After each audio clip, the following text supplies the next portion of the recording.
coming off a complete game his last time out, but a loss against the Athletics, allowing 5 runs in his 8 innings of work. But you talk about a deceptive box score line. That was the case with Bibee in his last start in Sacramento. So it's Bibee against Gausman, the Guardians and Blue Jays, one final time. And that'll do it for the Guardians Bet365 warm-up show. I'm Jonathan Mayo, and for more than 20 years, I've traced the path of baseball's rising stars, navigating the back roads of the national pastime and basking in the glow of small-town America's spirit, where the team is woven into the fabric of everyday life, where it's more than just a game. It's a celebration of the people, the traditions, and the culture that give these places their soul. This is Grassroots.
Today. Dollar Bank is a proud partner of the Cleveland Guardians. Only with Dollar Bank can you get a Cleveland Guardians debit card design and Guardians branded checks. And when you use your card at the Guardians team store online or at Progressive Field, you'll get a great deal on the latest officially licensed MLB gear too. To learn more, visit dollar.bank/baseball. Dollar Bank. Let's get you there. Equal housing lender. Member FDIC. The perks described herein are subject to change or termination without notice and at the sole discretion of Dollar Bank and or the Cleveland Guardians. Like the Guardians, Swagelok is proud to call Northeast Ohio home since 1947. We are a leading manufacturer of fluid system solutions for the world's most demanding industries, and our products are used everywhere, from here in the U.S. to around the globe. Swagelok is consistently recognized as a top workplace, and we're passionate about supporting the next generation of STEM and manufacturing careers. That's why we're the Guardians' official STEM partner. Catch more at swagelok.com. Let's go Guardians. News, talk, sports. This is WTAM 1100, Cleveland, home of the Cavaliers and Guardians, an iHeartRadio station. Ready to bring you Cleveland Guardians baseball. We take it one day at a time, win one game at a time, work our butts off to be the best team in baseball. All these games are equally important. We'll go at them the same way we go at anybody. Trying to collect series wins and keep rolling. Trying to find how this puzzle works. White Knuckle City. Night in, night out, day in, day out. Cleveland Guardians baseball in 2025. Puts ball play and create chaos. We need to play guards ball and see what happens. Now we're ready. Here it comes. Cleveland Guardians baseball is brought to you by Cleveland Clinic, proud to be the official healthcare provider of the Cleveland Guardians. By Progressive, bundle home and auto and save at progressive.com. By Dollar Bank, proud banking partner of the Cleveland Guardians. By Marathon, join Marathon Rewards today and start earning on every fill-up.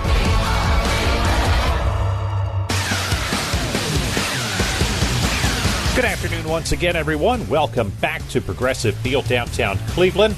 Guardians and Blue Jays wrapping up this 3-game series. Time now for the starting lineups. First for Toronto and manager John Schneider. Leading things off, Bo Bichette, the designated hitter.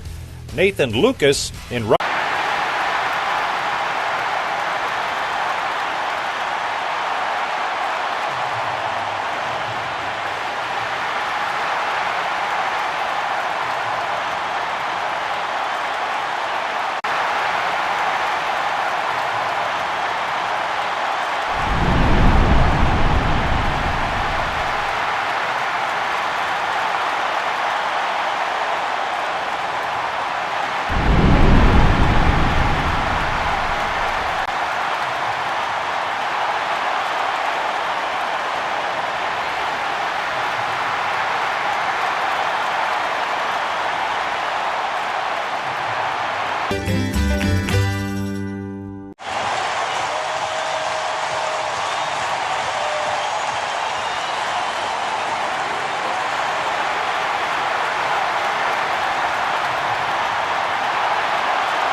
Is a unique capillary action that creeps up and around threads and cavities to break free rusted and corroded parts. Then it protects against further rust and corrosion. Use it on automotive, industrial, marine, plumbing, and other equipment. Blaster Corporation offers a full line of professional-grade products that are formulated to penetrate, lubricate, loosen, fix, and conquer each job. Use Blaster products and work it like a pro.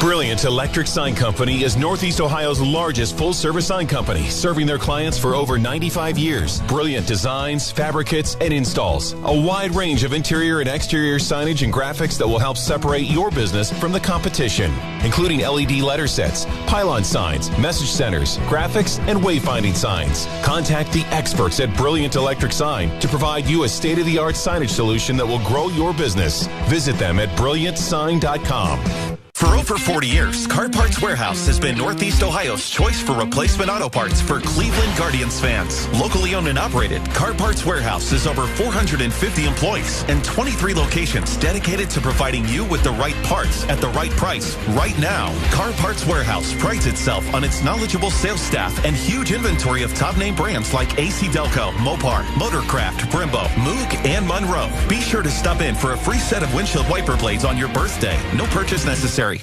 Power up your summer fun in the family-sized Toyota Highlander or the bigger, more powerful Grand Highlander with 3 different powertrains and a full-size third row. Now through June 30th, get a new 25 Highlander or Grand Highlander with 4.99 APR financing or 5.99 on new Highlander or Grand Highlander hybrids, subject to approved credit through TFS. Plus, get 2 years no-cost maintenance included. For complete details, go to Toyota.com. Toyota. Let's go places. Hi, it's Bill Wills. Tomorrow morning, we look ahead to the series against the Cardinals. Cleveland's Morning News with Wills and Snyder, WTAM 1100. From Progressive Field in downtown Cleveland, Ohio, it is game number 79. As today, the Cleveland Guardians and the Toronto Blue Jays play for the final time here in 2025. Hi again, everybody. Tom Hamilton, Jim Rosenhaus, and Brian Matze with you on another hot, steamy day off the shores of Lake Erie. As the heat and the humidity is back as it has been.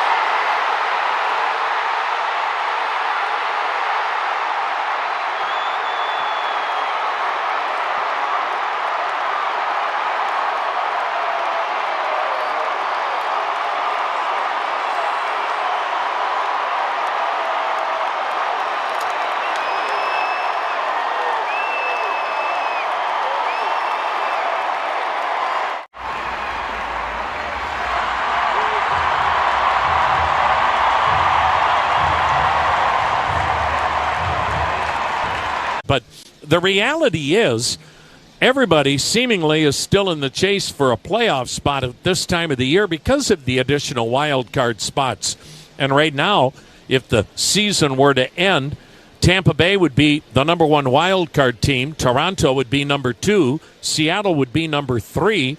Cleveland right now a half game behind Seattle for the 3rd and final wild card spot. Again, I get it.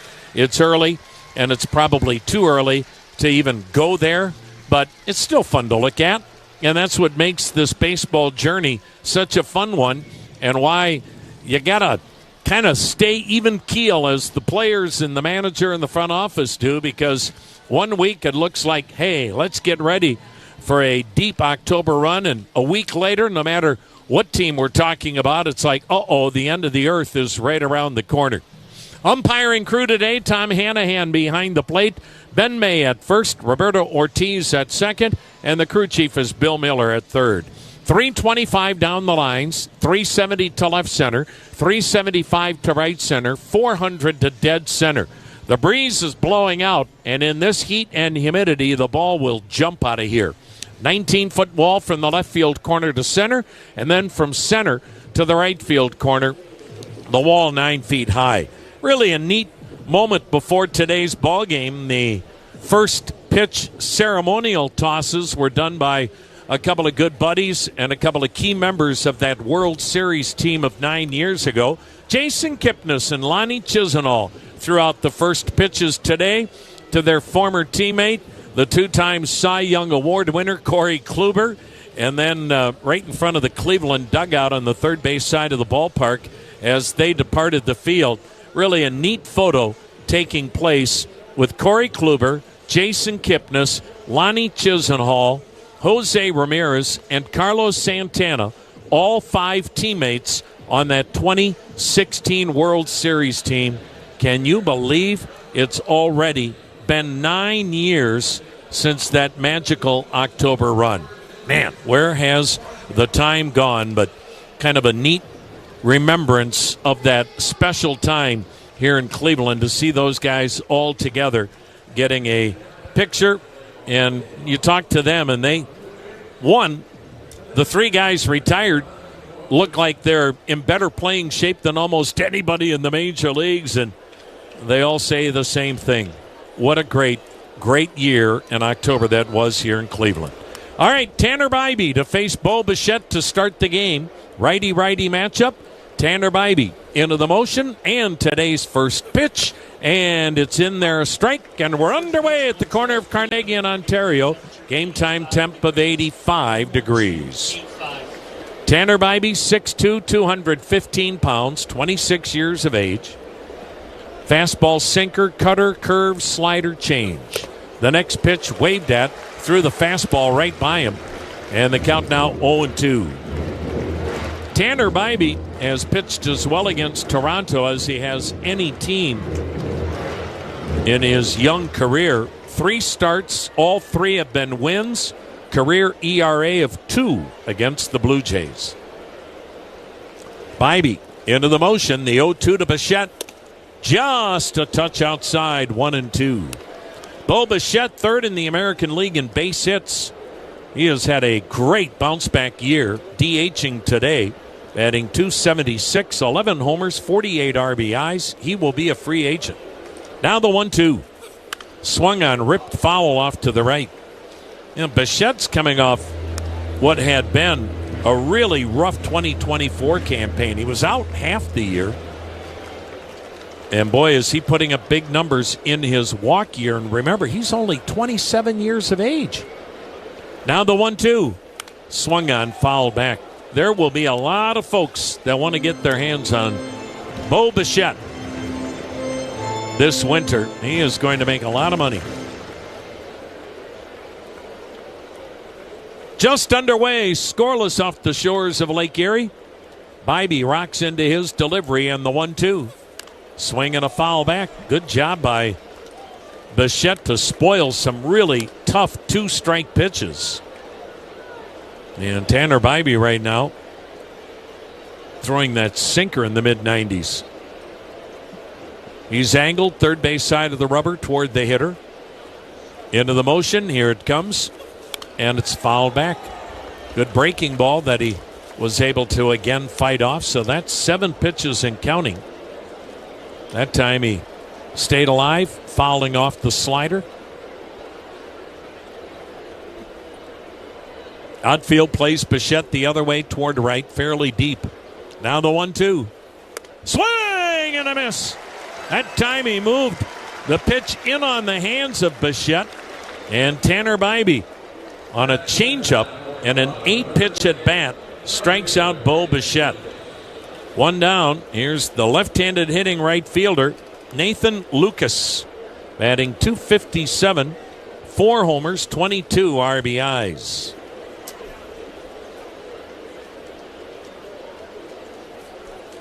Bybee into the motion. Here it comes. And it's in there, a strike.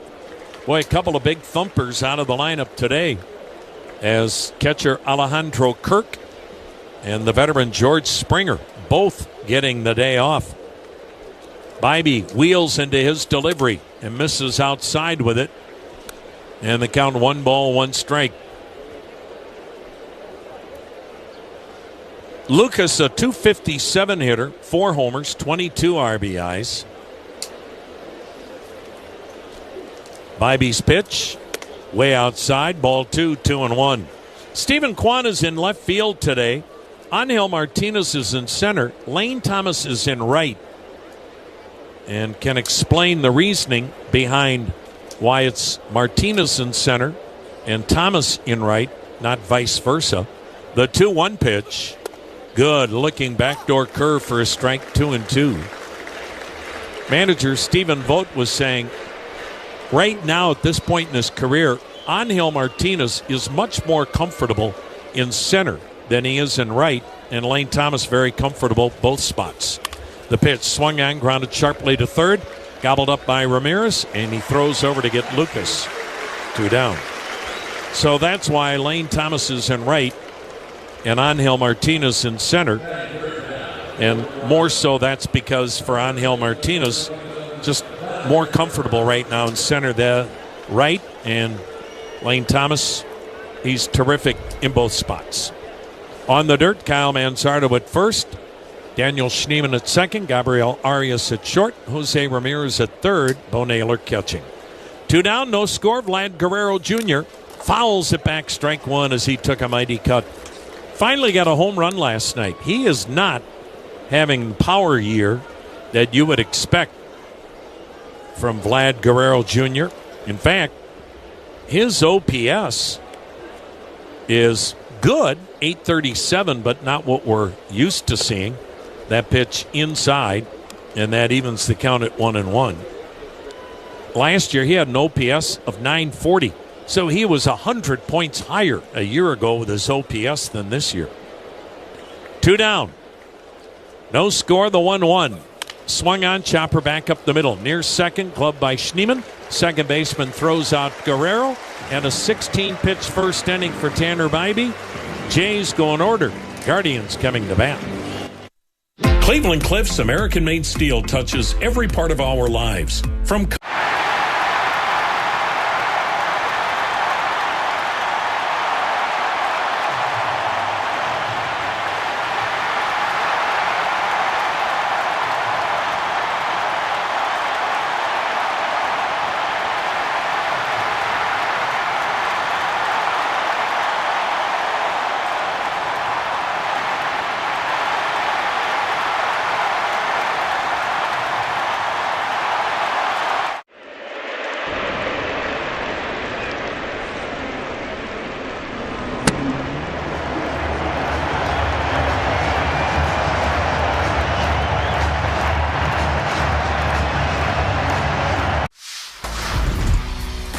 some overnight oats right before the game. My teammates look at me like, what are you doing, dude? My mom's cooking, probably. She makes some good.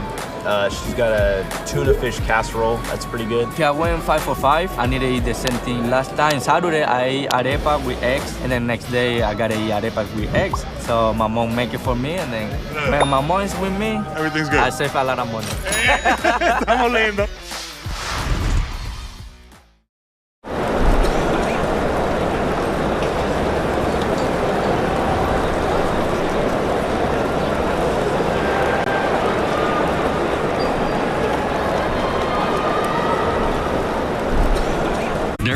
Bet365.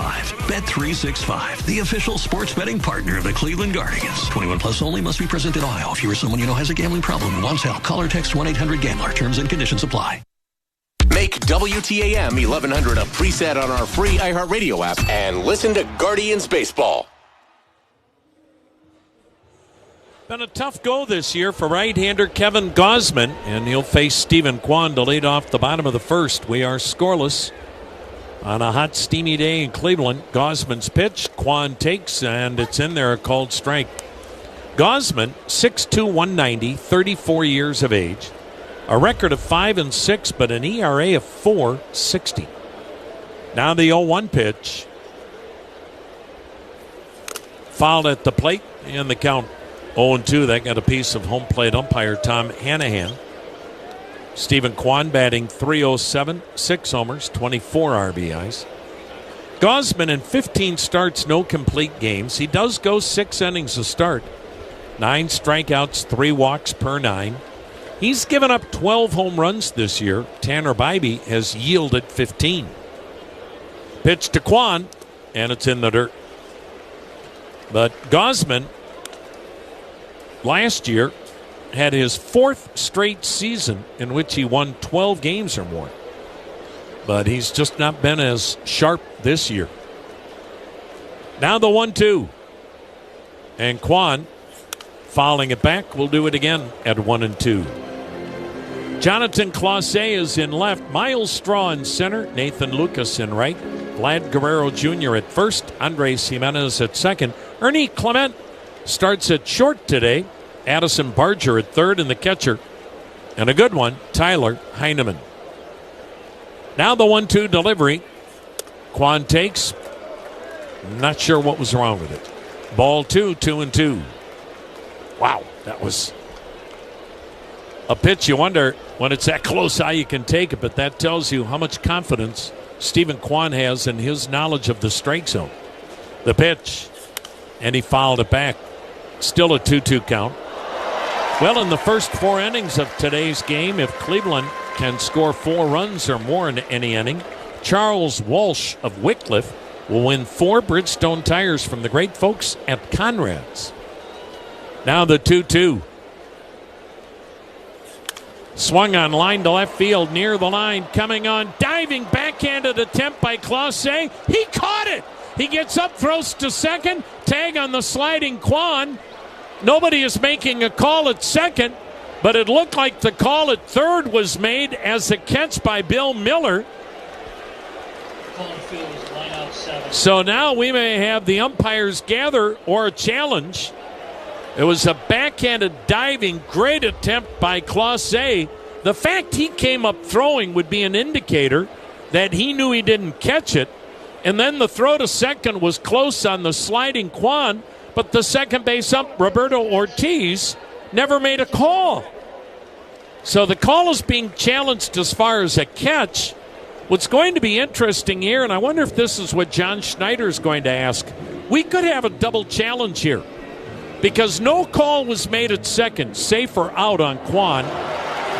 If this catch is overruled, John Schneider may challenge whatever the call is at second. If it's a call of safe, he may challenge whether he was safe or out. And he's out there talking right now to the home plate umpire, Tom Hanahan, as we await the announcement from New York. But it certainly looks like it'll be a base hit. But the bizarre thing was Roberto Ortiz at second looked to the third base ump, didn't make a call as if to say, well, did you call it a catch or was the ball in play? And so we'll have to wait and see. Right now, Kwan is standing on second base, and New York is taking a while to review this. And here comes manager John Schneider again out of the first base dugout. It would seem like it clearly was a trap or a catch on the short hop by Clase in left. I think the next question is going to be the call at second. And now we're going to get 2 umpires in Tom Hanahan and Ben May discussing things with John Schneider down the first base foul line. Bill Miller, standing down the third base foul line, is waiting for somebody from New York to get out of the deli, go look at that call, and tell us what happened. And it doesn't seem like it should take this long, but here's the call from Bill Miller. Well, it looked like he wanted to click his mic button on that's attached to his hip. So right off the bat, we've got a little bit of controversy here in inning number 1. No score. Stephen Kwan batting. Was overturned. It was a no catch. Because the outfielder continued his action, the runner is ruled safe at second. He will be in place at second base. There you have it. That is a double. So the call at second becomes a moot point and gives Stephen Kwan his 18th double of the year. So we appreciate the crew chief, Bill Miller, explaining that. So here we go. Kyle Manzardo at first base in the 2-hole today. A runner at second. Nobody out. Bottom of the first inning. Manzardo digs in. The pitch. And he fouls it at the plate. He had a home run the other night. Now batting .221. 12 homers, 32 RBIs. No score first inning. Getaway day for the Blue Jays. Cleveland stays home to entertain St. Louis. Blue Jays go to Boston. Now the 0-1. Waved at. 0-2 is Manzardo. Took a shot to put one in the seats and right. Anyway, good luck to Charles Walsh of Wycliffe trying to win the Bridgestone tires from Conrad's. You can sign up at econrads.com.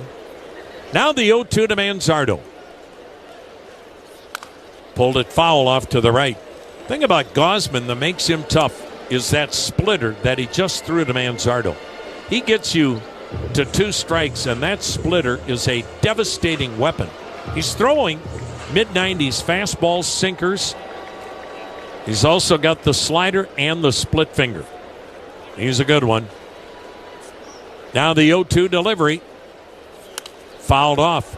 He went away with a 97-mile-an-hour fastball up and away, and Manzardo spoiled it. Boy, that's not easy to do when you're the hitter with 2 strikes and you're thinking down, down, down with that splitter, and then he tries to get you to expand and chase the high heat. Manzardo spoiled it. Now the 0-2. Swung on line to center field. Late break by Straw, but he still makes the shoulder-high catch, charging in.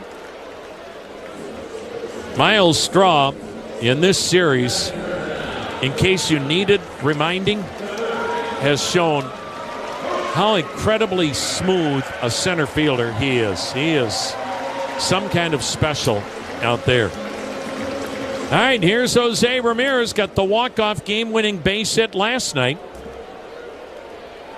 Switch hitter batting left-handed. Runner at second, 1 down, no score, inning number 1. The pitch. And it's swung in and drilled. Deep right field, near the wall. Lucas leaps, makes the catch, drops the ball in the transfer. Kwan into third, Ramirez to second, but it is ruled a catch. Leaping grab near the wall and right by Lucas in the transfer to throw to third. He dropped the ball, but Ramirez is out. Kwan tags and goes to third. And a heck of a play in right by Lucas to take extra bases away from Jose Ramirez. And an emphatic call by the first base ump, Ben May, that the catch was made and that it was a drop in the transfer. He let everybody in the park know right away. 2 down, runner at third. Carlos Santana, the DH, batting left-handed, swings and misses right over the top of the split finger. Oh, a heck of a play by Lucas in right. Kevin Gausman, 11th appearance against Cleveland. He delivers, and a check on a pitch down low, and the count 1-1. With the third baseman, Barger, 25 to 30 feet off the line, Stephen Kwan is getting halfway to home plate as the pitch is being delivered. He's 40 feet down the line right now. The pitch down low. Then he darts back to third. Barger's made no attempt to go to third after the pitch is made. Talk about distracting. Gausman is in a set position, and the right-hander, there's no way he cannot see Stephen Kwan, who's almost even with him by the time he delivers to the plate. Now the 2-1 pitch. Swung on, pulled foul right side. Boy, he's just going after Santana with a split finger. 2 balls, 2 strikes, 2 outs. Runner at third. No score in inning number 1. Heck of a ball game last night. Cleveland winning in extra innings. And we're off to an interesting start here today. Gausman's ready. Here it comes. And he missed down low. That time he went with the heat. Let's see if he goes right back with a split now. 3-2 count. Lane Thomas on deck, and of course Lane Thomas has homered in each of the last 2 ball games. Here's the payoff. Check. Strike 3 call. Santana didn't like it, but he is rung up, and this game is scoreless after 1 on the Cleveland Clinic Radio Network. What matters most is what comes next. Are you ready? For over 40 years, Citroen. That's my security right there. That's the bad one, Roscoe Pico train. Major League Baseball wanted to start doing something with the players and their dogs. Which one's the dog? I was undecided on whether to do a dog card or not, but my wife pushed me in the back and she wanted a famous dog, so she told me to do it.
Right here on WTAM 1100.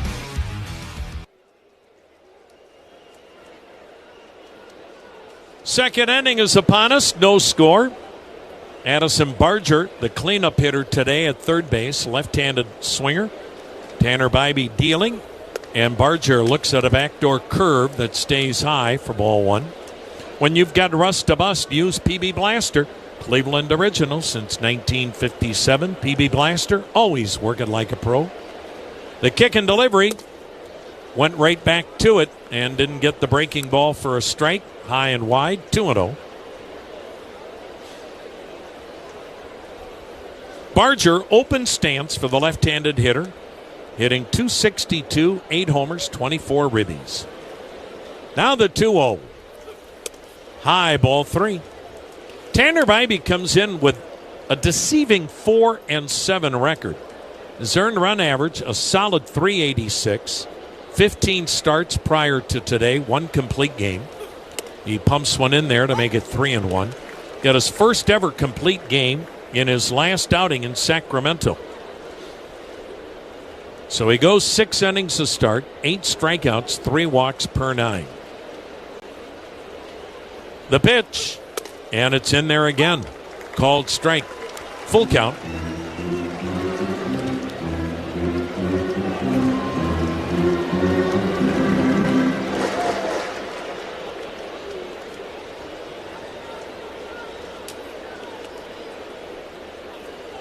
Bybee into the motion. Here it comes.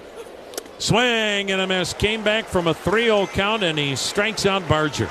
Second strikeout for Tanner Bybee. 1 down here in the second inning, and here's Ernie Clement. Great catching up with Ernie Clement in the Blue Jay clubhouse today, and says his grandmother, his biggest fan, still doing really well, living in Rochester, New York. And we send our very best to Mary Lou Doyle. The windup and the pitch. And it's off the glove of Bo Naylor, ball 1. You won't meet better people than Ernie Clement. So you can imagine what a special lady his grandmother, Mary Lou Doyle, is. And Ernie Clement having a career year and loving it. The 1-0. Swung on, drilled to deep left. Down the line, toward the corner, just foul. Well, Ernie Clement, over the last 24 games, is hitting a sizzling .406.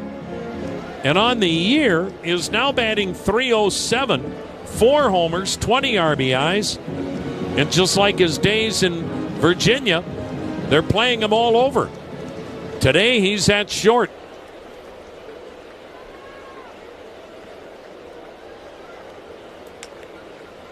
Bybee rocks and fires. Clement swings, hits a one-hopper to third, kind of handcuffed by Jose Ramirez, but he stayed with it and throws out Clement. Good play by Jose.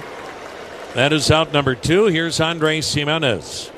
Well, we want to send along our birthday wishes to Ava Harper Hirschberger.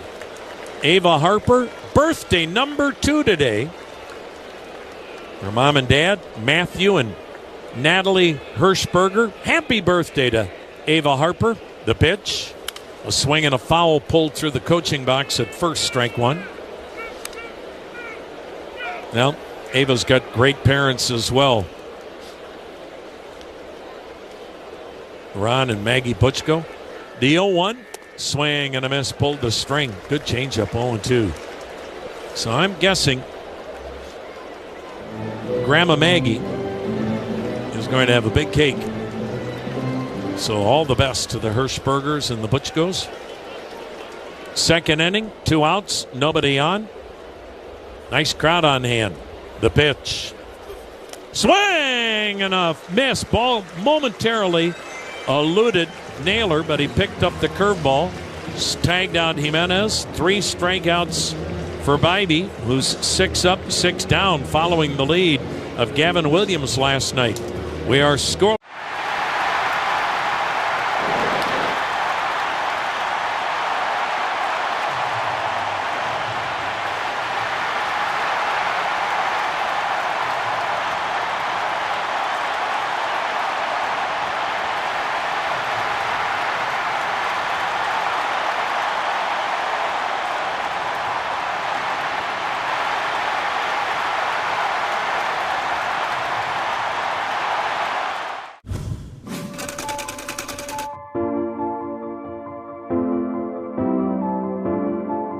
We wanted to introduce something new.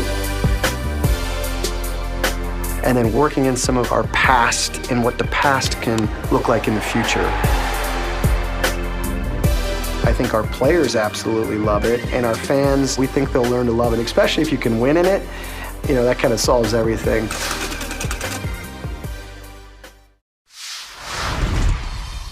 A snack that Freddie cannot resist. I would have to say chips and guacamole. Organic mango, yep. Is that because of the strong Dominican contingent in the major leagues, bro? Has anybody ever struck out and gone crazy and smashed the cooler full of mangoes? Nah, our team's not really into smashing each other's stuff, I guess. Are you a seasoning guy? You like to drown your stuff in dips and sauces? No. Gotta watch my figure. And it looks great, brother. I appreciate it. Very sexy man. Yeah, Let's go, Freddie Freeman, ladies and gentlemen.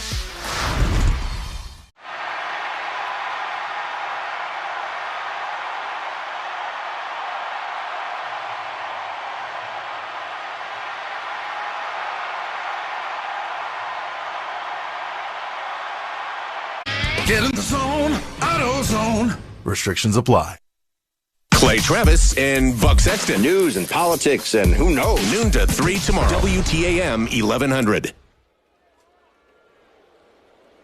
Well, let's see if Lane Thomas can homer 3 straight games. The pitch to him, down low, ball 1. We're in the bottom of the second inning. Scoreless ball game off the shores of Lake Erie. Lane Thomas, right-handed hitter in right field today. The 1-0 from Gausman. Check swing foul, 1-1. The last Cleveland, and it was an Indian, to homer in 3 straight games against Toronto was Matt Laporta. Matt Laporta, back in 2010, homered in 3 straight games against the Blue Jays. Lane Thomas trying to do it today. The pitch, down low, 2-1. Matt Laporta came from Milwaukee along with Michael Brantley in the CC Sabathia trade. Well, you talk about good people. Matt Laporta is in that list as well. Now the 2-1. Down low, 3-1.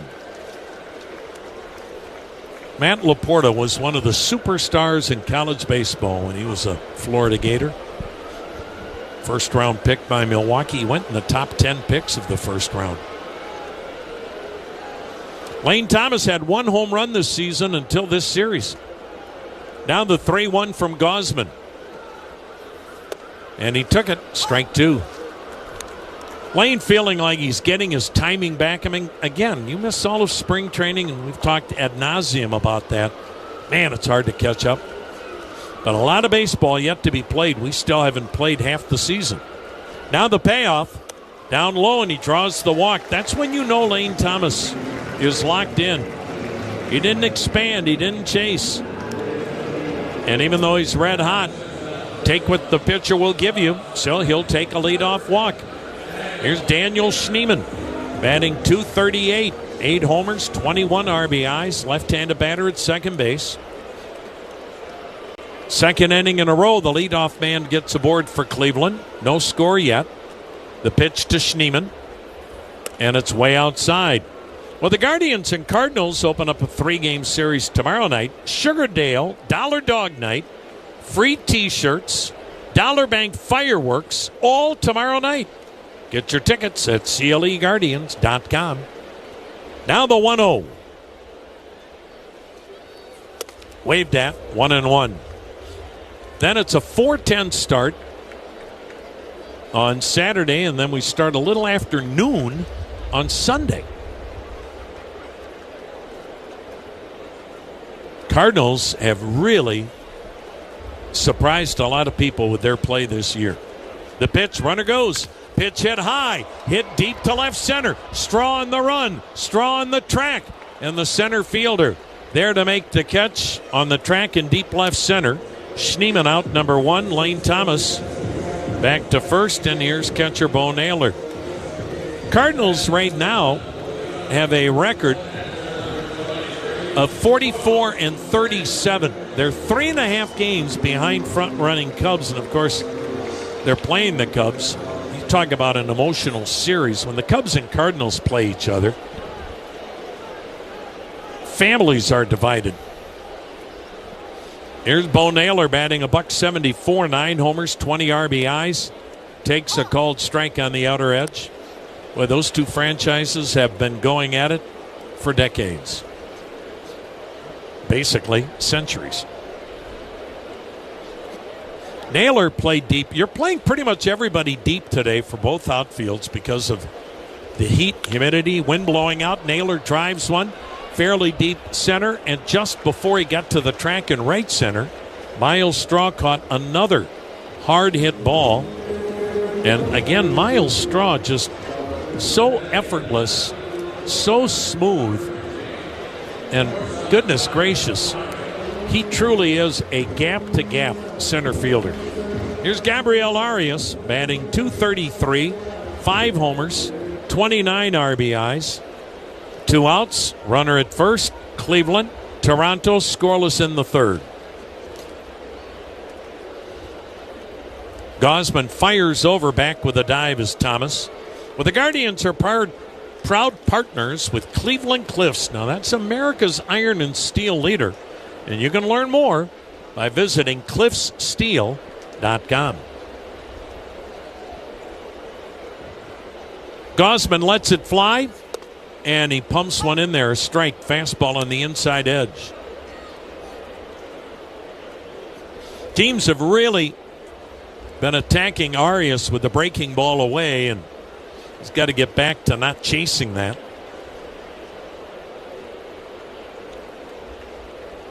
The 0-1 runner goes, pitch waved at. Throw to second by Heineman, not in time. A rare steal off Tyler Heineman. Lane Thomas with his 4th steal, and is that a great sign? Dealing with that plantar fasciitis and able to still steal a base. And for Heineman, he has thrown out 7 out of the 14 base stealers this year. So that's as good as it gets when it comes to throwing runners out. So now, in a scoreless second inning, runner in scoring position, and the 0-2 pitch to Arias. And it's swung on a missed, good split finger, and that'll take care of Cleveland. And so we have played 2 innings. Guardians, Blue Jays, no score on the Cleveland Clinic Radio Network.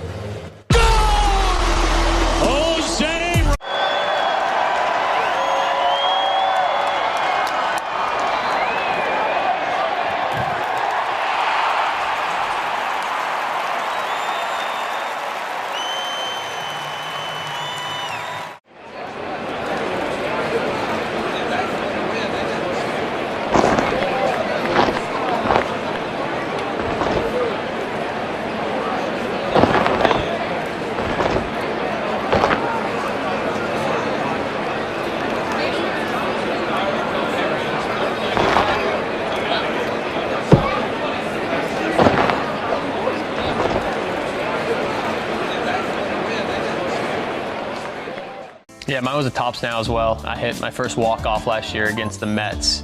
Jacob Young, Nationals win! Now he's got his first walk-off big league hit. Dad had bought a stack of them.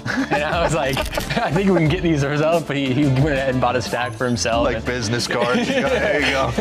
But it was awesome just to, have that moment and have everyone so excited to, have a picture of you is a fun moment.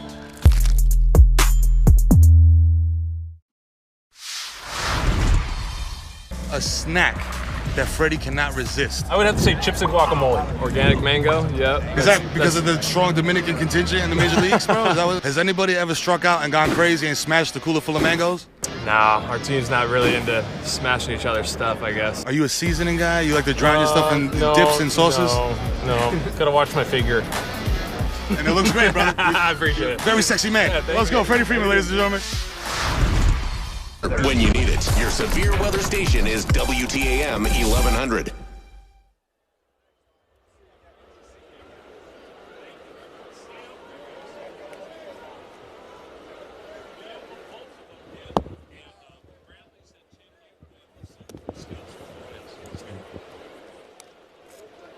We are in the 3rd inning. There is no score, and ball 1 delivered to Jonathan Clase, switch hitting left fielder, batting left-handed. Tanner Bibee into the motion. Here's the 1-0 pitch, and Clase waves at it, again pulling the string with a slow curveball, 77 miles an hour, which is, in essence, as good as a changeup as far as disrupting the hitter's timing. Clase can really fly, hitting .216, couple of homers, 9 RBIs. He sends one foul out of play to the left, and the count 1 ball, 2 strikes. Tanner Bibee has been basically 2 runs better at home than he is on the road. ERA 2.5 at home, over 4.5 on the road. The pitch, outside and low, 2-2, another curveball.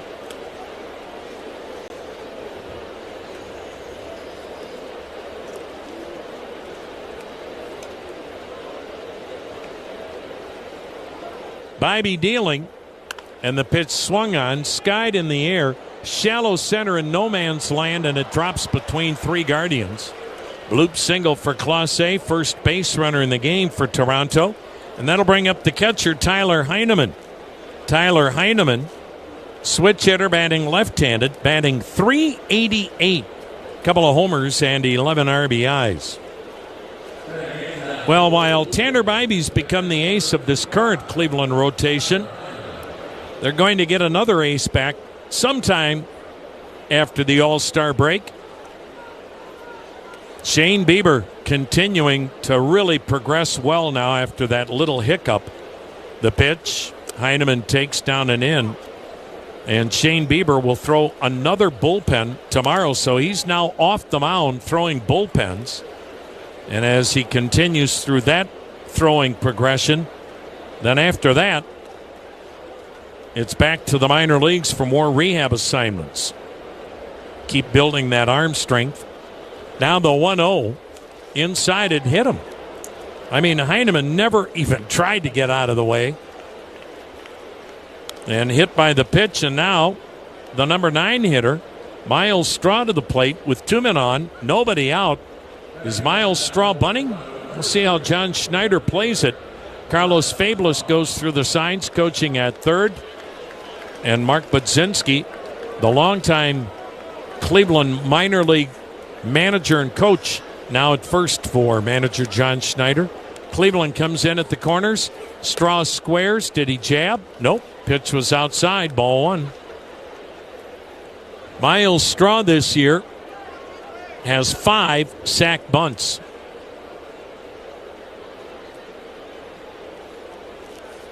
Again in on the corners. Manzardo Ramirez. Bibey checks second. Turns but no throw. Clase at second. Heineman at first. Scoreless in the third. Miles Straw having a good year with the bat. 263, 1 homer, 14 RBIs. He's played well. Now the pitch to him. Again, he squares, and it's low, and it's now 2-0. Now the bottom of the order creating some havoc here for Tanner Bibey.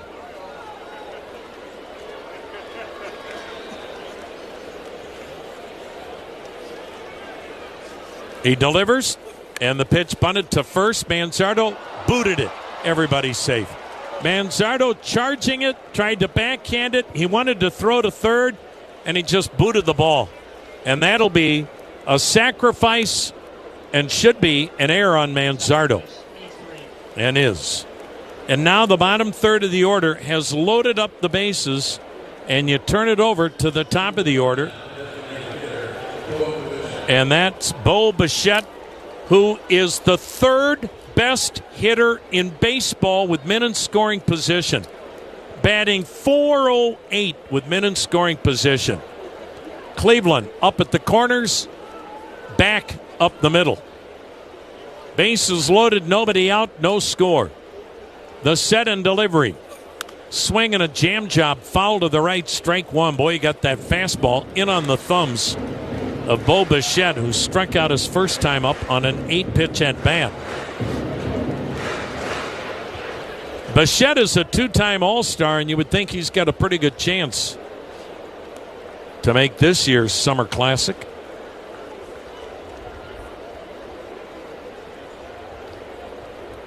Now the 0-1 swing and a drill job down the right side off the netting. 0-2.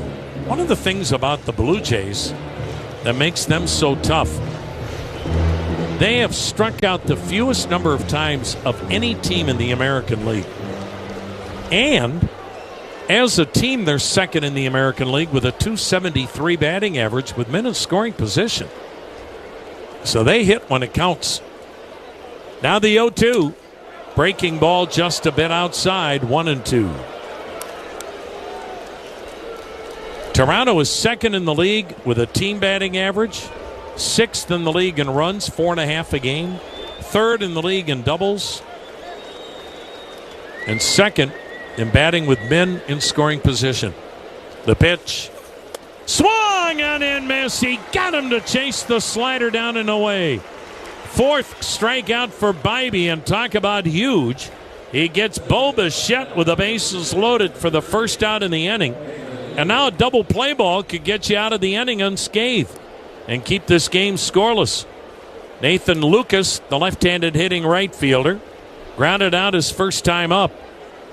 Again, cornermen up, middlemen back. The pitch. Swing and a miss.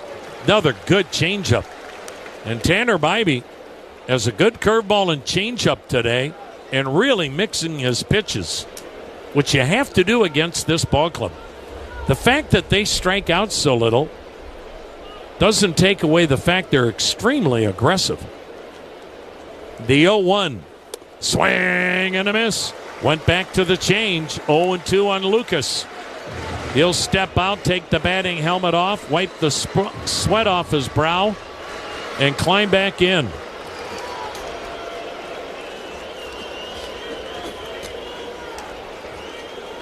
Now the 2-strike delivery. High. Change the eye level with a fastball, 1-2. See what Bibee does now. Does he go back to the off speed? Bases loaded, 1 down. No score in the third. Bibee, hands held just below the chin. He lets it rip. And he went soft and missed down low a changeup that Lucas did not chase. 2 balls, 2 strikes.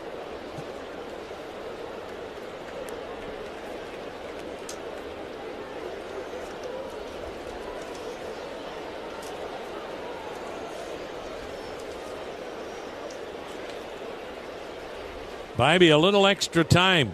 Time now called. The Blue Jays as a team, they're only batting, which is kind of odd, just .259 as a team with the bases loaded. You'd think it'd be better than that. Now the pitch. Missed outside. Now the count is full. From an 0-2 count to a 3-2 count.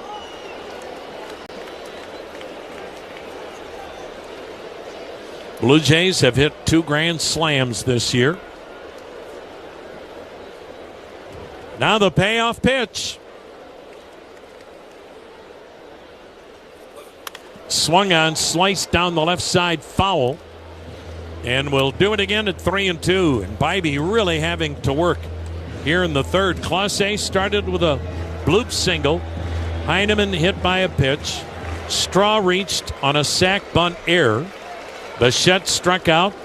Now the 3-2 pitch to Lucas. And he chops one first base side foul. So Tanner Bibee made 28 pitches total in the first 2 innings. He's made 21 this inning alone, and there's still only 1 out.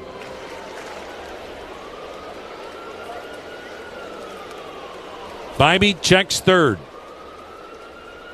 Here it comes. Swung on, drilled to right. That's a base hit. That'll score Clase. Heineman coming home. Throw goes to third. Cut off by the shortstop Arias. 2-0 Blue Jays as Clase and Heineman score. Straw goes to third. And Nathan Lucas was down in the count 0-2 and rifles a 2-run single to right. Give him 24 RBIs on the year.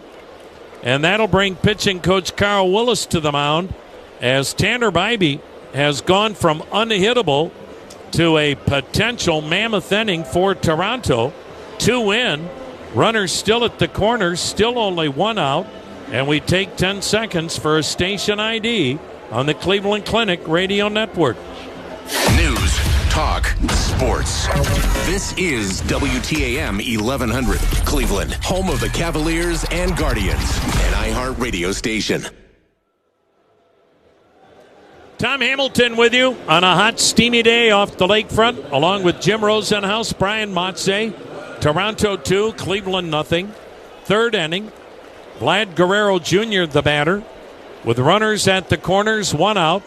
Infield back, double play depth. Outfield bunching toward the gaps, medium deep. Righty-righty matchup. Bibee lets it fly. Guerrero waves at it. Came with a good cutter away. Strike 1.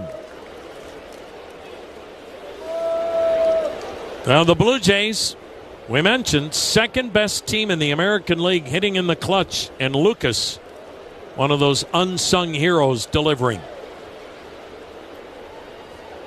Now the 0-1, down low, 1-1. And remember, this is a Blue Jay team their big ticket item this offseason, Anthony Santander, is hurt. And so is Dalton Varsho, one of the best defensive outfielders in the game. They're only going to get better. Now the 1-1. Checked on a breaking ball down and away. 2 balls and a strike.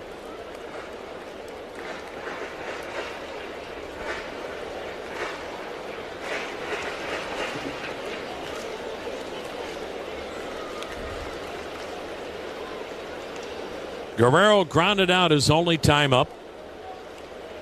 The next pitch to him, and he takes it, and he looked at a fastball at 95 miles an hour for a strike. Guerrero was pounding his right thigh with his fist. He just, for some reason, couldn't pull the trigger and swing at that pitch. Throw over to first, handcuffs Manzardo. Coming home is Straw, and he'll beat the throw. Throw goes all the way to the backstop from Manzardo. Into second is Lucas. He'll stop there. Boy, it's a tough day for Manzardo at first. What aggressive base running by Miles Straw. A pickoff attempt.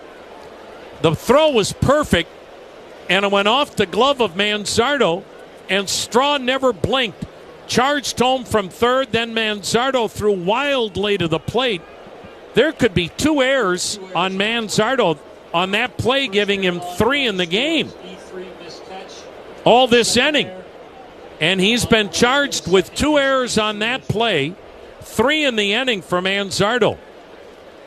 3-0 Jays, runner at second. Now the 2-2 delivery.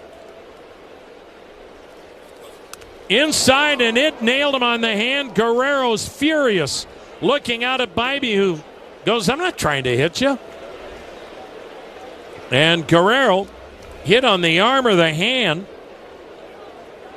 and he fired the bat down, and he said something looking out to the mound.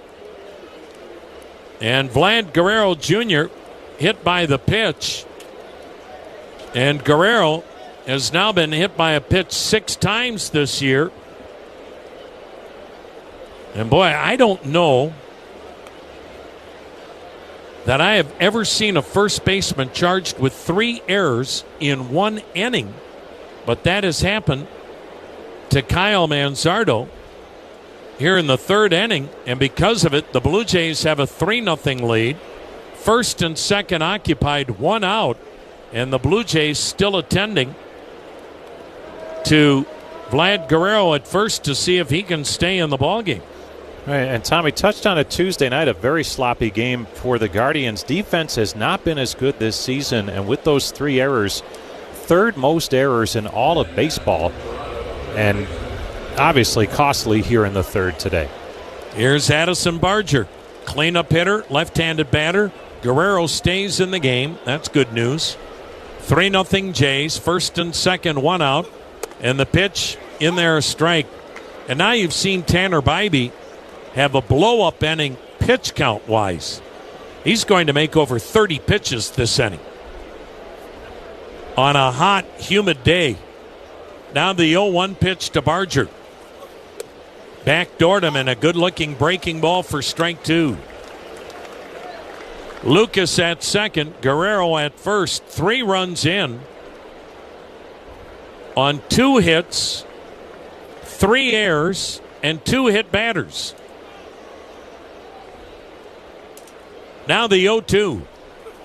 In the dirt, kicks away from Naylor to the right. Wild pitch moves the runners up to second and third. And ugly might be too weak a term for a description of this top of the 3rd. Now the infield brought in on the wild pitch. Now the 1-2 pitch to Barger. Way high and outside 2-2, and Bybee looks flustered.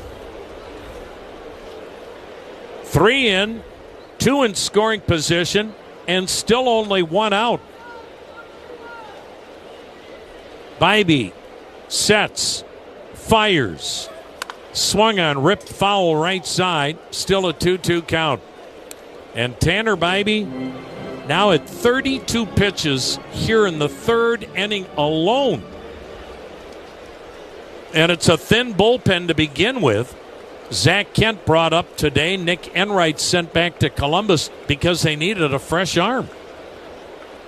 Now the 2-2 delivery. Infield in. Got him swinging.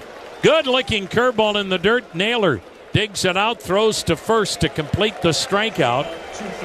Fifth strikeout for Bybee. Now there are 2 down. Runners still at second and third, and Ernie Clement, the batter, banged one sharply on the ground to third his first time up. Cleveland hated to send Nick Enright back to Columbus. He's pitched well, but when you've got options, that's the nature of the beast when you need a fresh arm. And he had pitched in both of these games. The pitch swung on, lifted in the air to deep center, turning a couple of different ways. Martinez makes the catch right before he got to the track as that ball really carried. So Tanner Bybee has a long third inning, but he got absolutely no help.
Your home or business with expert roof repairs and replacements, but Legacy Roofing is also giving away tickets to Guardians games throughout the season. Locally owned and proudly serving Northeast Ohio, Legacy Roofing hits it out of the park with quality, honesty, and craftsmanship. Don't wait for a rain delay. Visit legacyroofing.com/Guardians to enter to win those tickets today.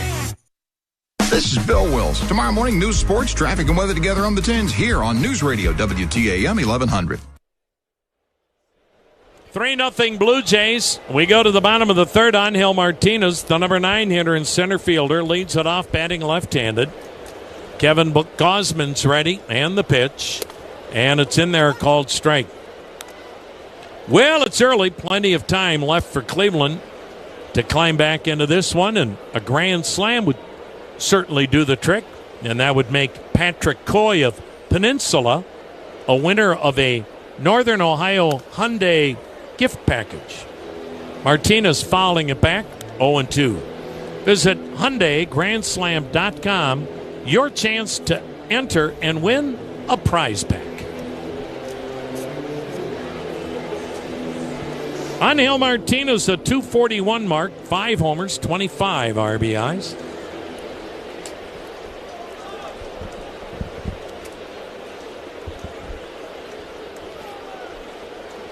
Three-0. Jays up, bottom of the third. Gausman's pitch swung on, lifted in the air, shallow center, but Miles Straw catches everything. 1 down.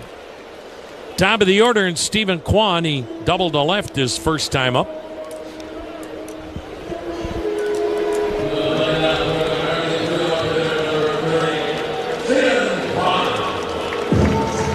Now, both bullpens have been heavily used. That's why it's so important for starters to get some length on this hot, humid day. Toronto with a mammoth series in Beantown starting tomorrow night. Cardinals with a huge series in Cleveland tomorrow night. Kwan rips it through the first base coaching box. Foul. Strike one.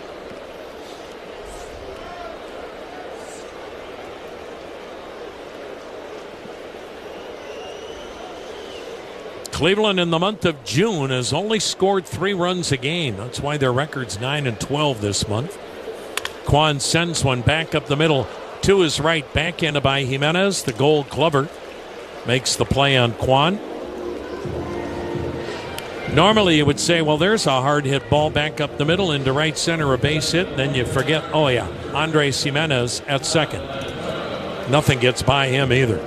Here's Kyle Manzardo, lined out to center his first time up. 2 outs, nobody on, 3-0 Blue Jays here in the bottom of the third. Gosman's ready. Here it comes. And a check on a pitch down low, ball 1.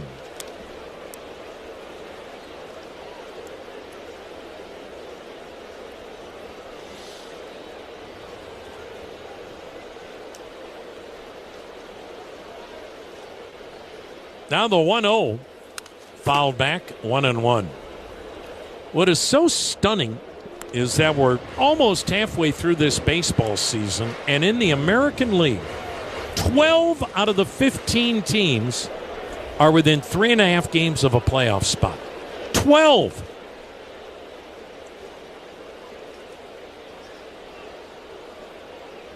Now the 1-1. Check swing, foul back, 1-2.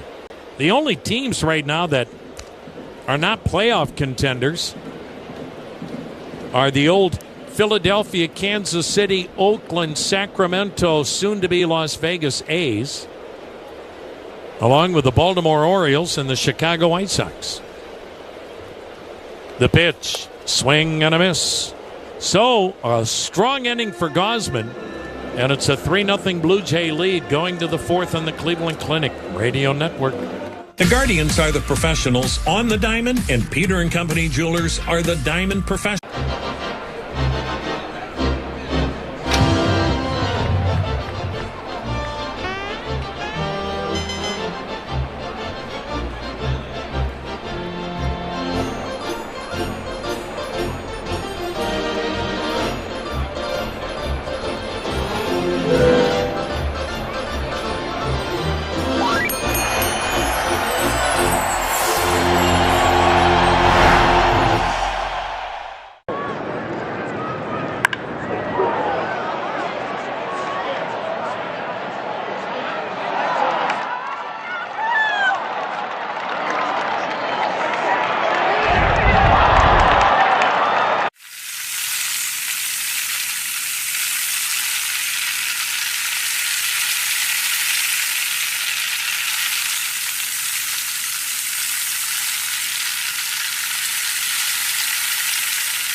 Is WTAM 1100.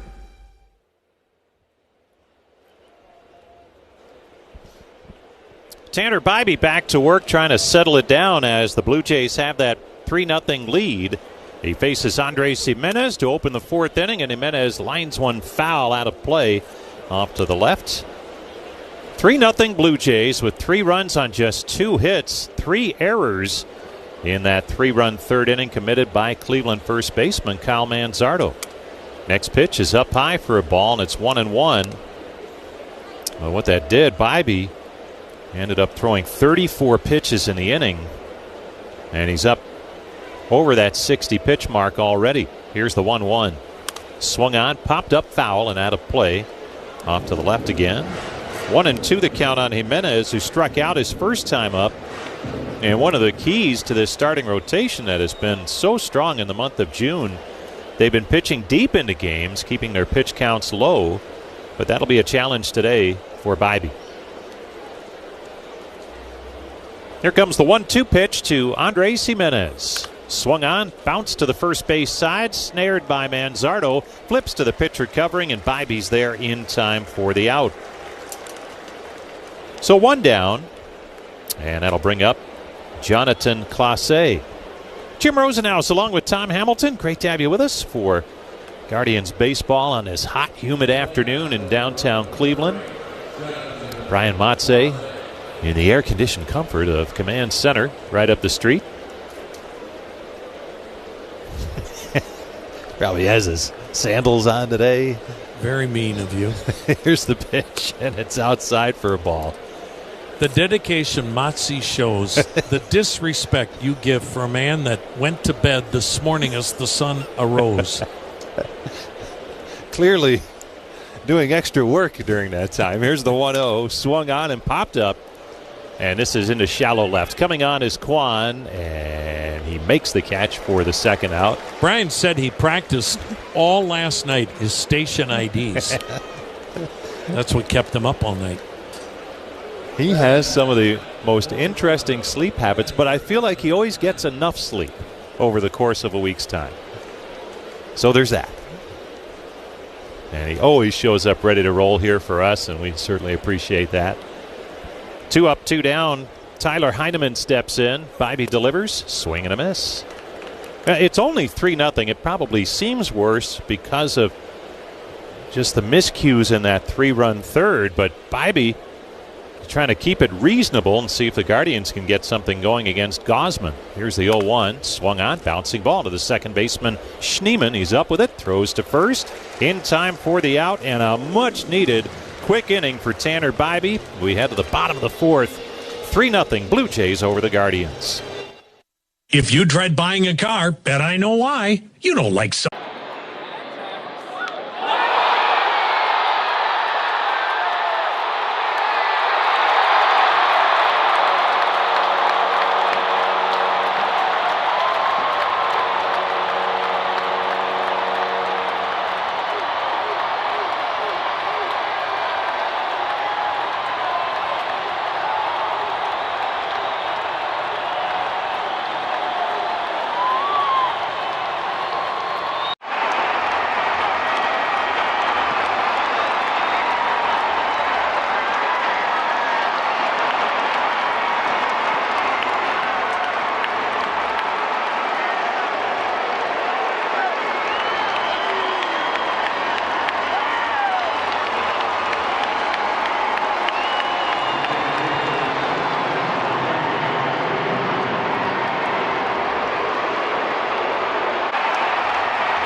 Right here on WTAM 1100.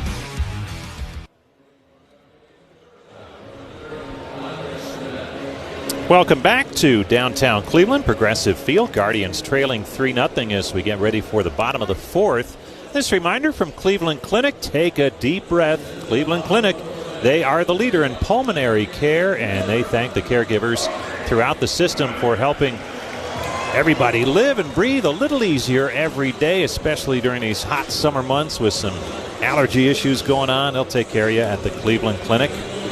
Well, the Blue Jays have made a defensive change. Vlad Guerrero Jr. is out of the game. He was hit by a pitch in that third inning. It's like in the hand-wrist area on that left side, I think. And Now hit by a pitch is Jose Ramirez by Kevin Gausman. Absolutely, that's retaliation right there. Guerrero now, he was hit twice in the series, including this last time, and had to leave the game. And the best hitter for the Guardians was just plunked, Jose Ramirez, and he's hurting. Out comes the trainers and manager Stephen Vogt. And for Ramirez, he's trying to shake it out. And they're taking a look at his right hand. So clearly the Blue Jays, with Guerrero leaving the game, being hit twice in the series, took aim at the Guardians' best hitter, no matter what they say after the game. And Ramirez will stay in, head on down to first base. And the umpires have warned both benches. You could kind of feel that coming by the reaction of Guerrero when he was hit last inning, and then leaving the game this inning. So a leadoff base runner for the Guardians here in the fourth, and hopefully Ramirez is okay for the remainder of the day. Gausman did what he had to do, I guess. Carlos Santana steps in. Here's the pitch, and it's swung on and missed, strike one. Well, you know what that does for Kevin Gausman in regards to that clubhouse. Absolutely. And that's part of the game. Mm-hmm. It's been part of the game since the game began. And I would assume everything is done from this point forward. Gausman from the stretch delivers, and his pitch is low and away to Santana. And people may say, well, they weren't trying to hit Guerrero. The bottom line is he got hit twice in this series, and at some point, you know it's going to happen to your best player if their best player keeps getting hit, accidental or not. The 1-1, down low, 2-1. You have to pitch him inside, but sometimes it gets away, and he's hit by a pitch, and he's out of the game, and we'll wait and see if we get a report from the Blue Jays clubhouse on the severity of the injury. Here's the 2-1. Swung on, foul back, and out of play. And what makes this a terrific move in the clubhouse of the Blue Jays, Gausman was cruising. And sometimes when you go hit a batter to protect your teammate, it could also take Gausman out of his rhythm, but he did what he thought had to be done. Veteran arm. Here's the pitch, and it's swung on and foul back, out of play. 2-2 the count on Santana as Ramirez was off with the pitch. It's 3-0 Blue Jays. It's been a really good season series. All the games close for the most part. 4 decided by 2 runs or less. Last night a walk-off win for the Guardians. And now a little extra to it today. Here's the 2-2. Tapped foul at home plate. And we'll do it again on 2-2 to Santana. 3 runs on 2 hits for the Blue Jays. No runs, 1 hit, 3 errors for the Guardians. So an odd-looking line score right now in the bottom of the 4th inning. Here's Gausman's pitch. There goes Ramirez. The pitch is a strike. The throw down. A good one. Safe at second is Ramirez. I think the slide got him in there as he was tagged by the shortstop Jimenez, but late. So 1 out in the inning, and there's number 21 on the season for Jose Ramirez in the stolen base department. There's Lane Thomas. He walked his first time up. Guardians trying to get on the scoreboard here against Gausman, who always seems to throw well against them. Throw out the 1-loss record. He's 4-5, but his ERA against Cleveland under 3. Here's his pitch, and it's down low for a ball. He faced the Guardians in early May back in Toronto. 6 innings of 1-hit baseball in that one. And he's been sharp here again today for the most part, working with a 3-run lead. Thomas getting it rolling at the plate. Home runs in back-to-back games. Here's the 1-0. Down low. 2-0 the count.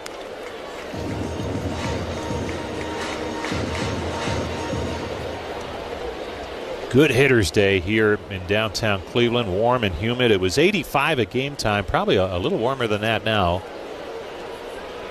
The 2-0. Swing and a miss. 2-1 the count. Boy, Gausman still getting it up there. 96 miles an hour. And the Blue Jays people saying it really, last 2 starts he struggled. Just a command issue that he feels he fixed mechanically. Here's the 2-1. Swing and a miss. 2-2 the count. More high heat at 97. And now you have to be wary of that splitter that ends up in the dirt. But looks so good coming in. The 2-2 from Gausman. Swung on, fouled back. Thomas stays alive. Hey, don't forget now through July the 14th, download the Marathon Arco Rewards app and enter the promo code GUARDS to enter the Reward Yourself sweepstakes. Your chance to win 4 tickets to that brand new Carnegie Club here at the ballpark. Great spot. Marathon driven together. Here's the 2-2. Swung on, popped him up on the third base side of the infield almost. Under it, the shortstop Jimenez, who makes the catch. Just about 10 feet into the outfield grass for the second out in the inning. Daniel Schneemann, the batter. Schneemann, line to center his first time up. Schneemann has had a really good season series against the Blue Jays, keyed by that huge game that featured 2 home runs, including a grand slam that won it in the 9th inning up at the Rogers Center in May. Here's the pitch to him, and it's on the outside corner, strike 1. Schneemann in 10 career games against the Jays going back to last season. 4 home runs, 11 runs driven in. Here's the 0-1. Down low. 1-1 the count. Schneemann in there at second base today, which is where the bulk of his playing time has come recently. Still an occasional start in the outfield, but more so if he moves around, it's going to shortstop. The 1-1. Swung on, a slow tapper foul up the first base side. 1-2 the count. Guardians down 3-0. Bottom half of the 4th inning.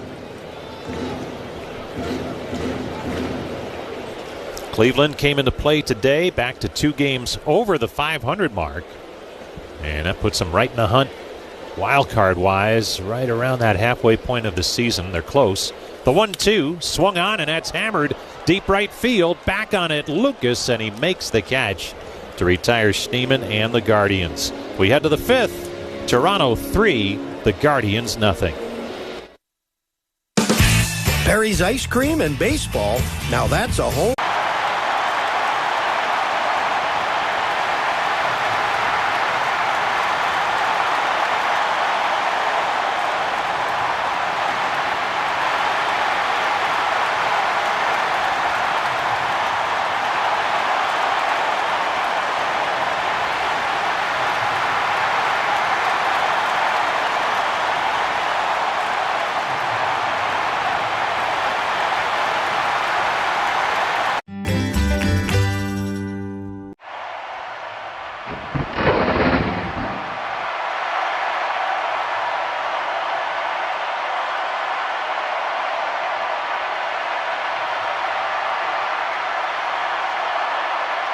Tomorrow from 10 to noon on WTAM 1100.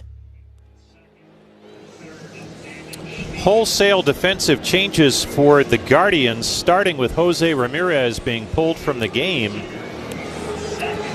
Presumably, wherever he was hit, looked like on that right wrist hand area, hit by a pitch in the bottom of the 4th inning. He's now out of the game, so Daniel Schneemann moves to third.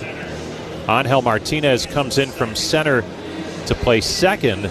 Lane Thomas moves from right to center, and Nolan Jones is in the game in right field. And during that half-inning break, Stephen Vogt, the Guardians manager, came trying to get across the field but was stopped by the home plate umpire, and he was yelling into that Blue Jays dugout, upset that Ramirez was hit by the pitch. And we talked about it when it happened. Vlad Guerrero left the game after being hit by a pitch early, the second time he'd been hit by a pitch in this series, and he was hot after he was hit. And not surprising to see a Guardians batter hit, and because it was Guerrero, Kevin Gausman elected to hit Jose Ramirez, and you thought that might be it, but Stephen Vogt not at all happy. Miles Straw leads things off for the Blue Jays. Tanner Bibee back to work, and his pitch is in there for a strike. So we'll wait and see if we get any reports from downstairs on both teams' star players who are out of the game. Here's the 0-1. Breaking ball on the inside corner for a strike. 0-2 the count on Straw. And this is the last thing you ever want to see anyone get hurt.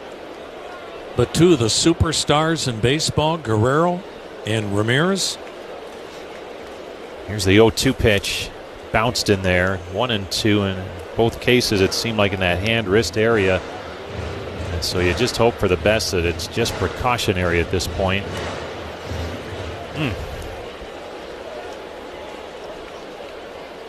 1-2 the count on Miles Straw. 3-0 Blue Jays in front. We're in the fifth.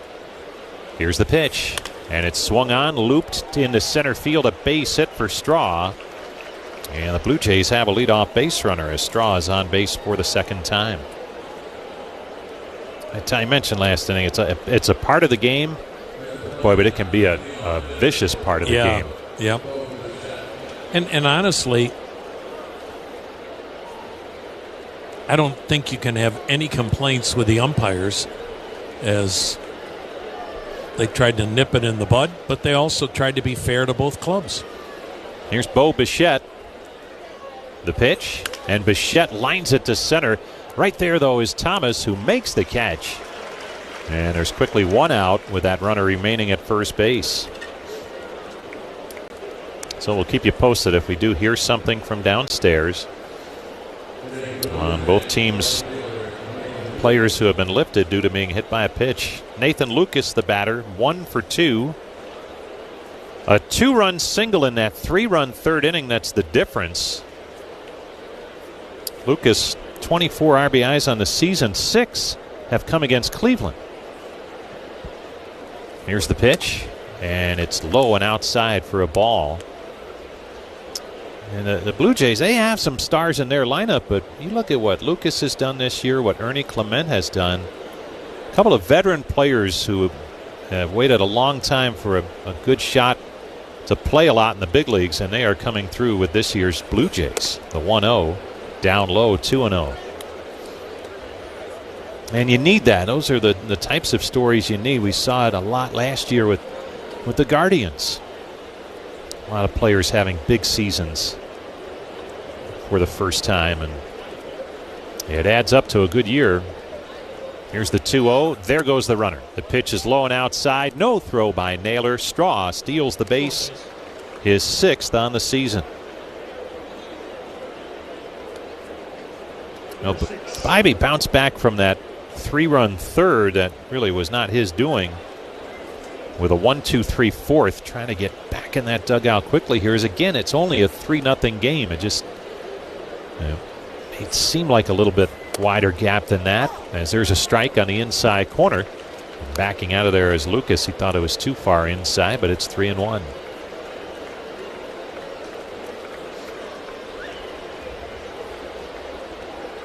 Now Bibee's ready. Here's his pitch. Swung on and foul tipped into the glove for strike 2. And the Blue Jays, it's that offense. Tom rolled through the numbers earlier where they stand in the American League, and they are up there in a lot of different offensive categories, and that's been the difference maker of their good stretch that's put them right near the top of the division. The 3-2, swing and a miss, strike 3. Lucas down on strikes for the second out in the inning. And that will bring up Davis Schneider, who came on defensively after Guerrero was pulled from the game in the fourth inning. He's hitting in that number 3 spot. Schneider on the season batting .178 and a home run, 5 runs driven in. The pitch to him, swing and a miss, strike 1. He's a right-handed hitter. Been up and down between the Blue Jays and the minor leagues each of the past 3 seasons now.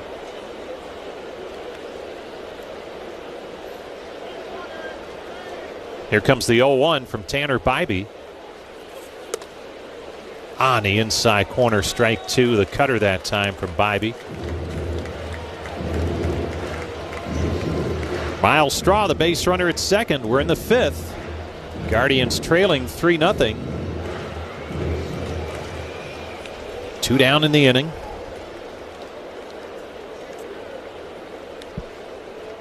Longer pause this time by Bybee, but well within the pitch clock. Here's his 0-2. Way outside. Ball 1. We saw a pitch clock violation on Max Scherzer in last night's game, and like he was pretty upset about it, but he said after the game it was a legit call. And you just deal with it and move on. Here's the 1-2 pitch from Bybee. Up and in. Ball 2. So the count now 2-2 on Schneider. Outfield plays him pretty much straight away. Straw off the bag at second. The 2-2 from Tanner Bybee. Breaking ball missed outside. Ball 3. So the count is full, and the pitch count climbing on Bybee at 86 after he pitched an 8-inning complete game in his last start Sunday in Sacramento. Or excuse me, Saturday night in Sacramento. Here's the 3-2. Swing and a miss. And fanning on the pitch is Schneider. Side retired. We are headed to the bottom half of the 5th inning. It's still the Blue Jays 3, the Guardians nothing. Guardians fans want to catch the game in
Make WTAM 1100 a preset on our free iHeartRadio app and listen to Guardians Baseball.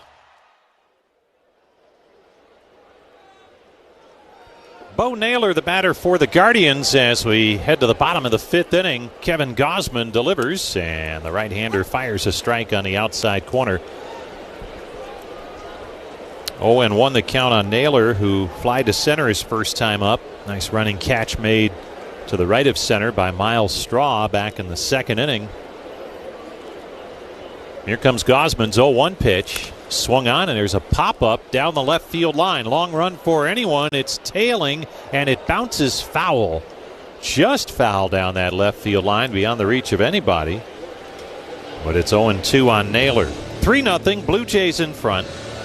Hey, suit up this season at MLBshop.com. You can check out the largest selection of authentic jerseys, caps, hoodies, T-shirts, and more. Visit MLBshop.com.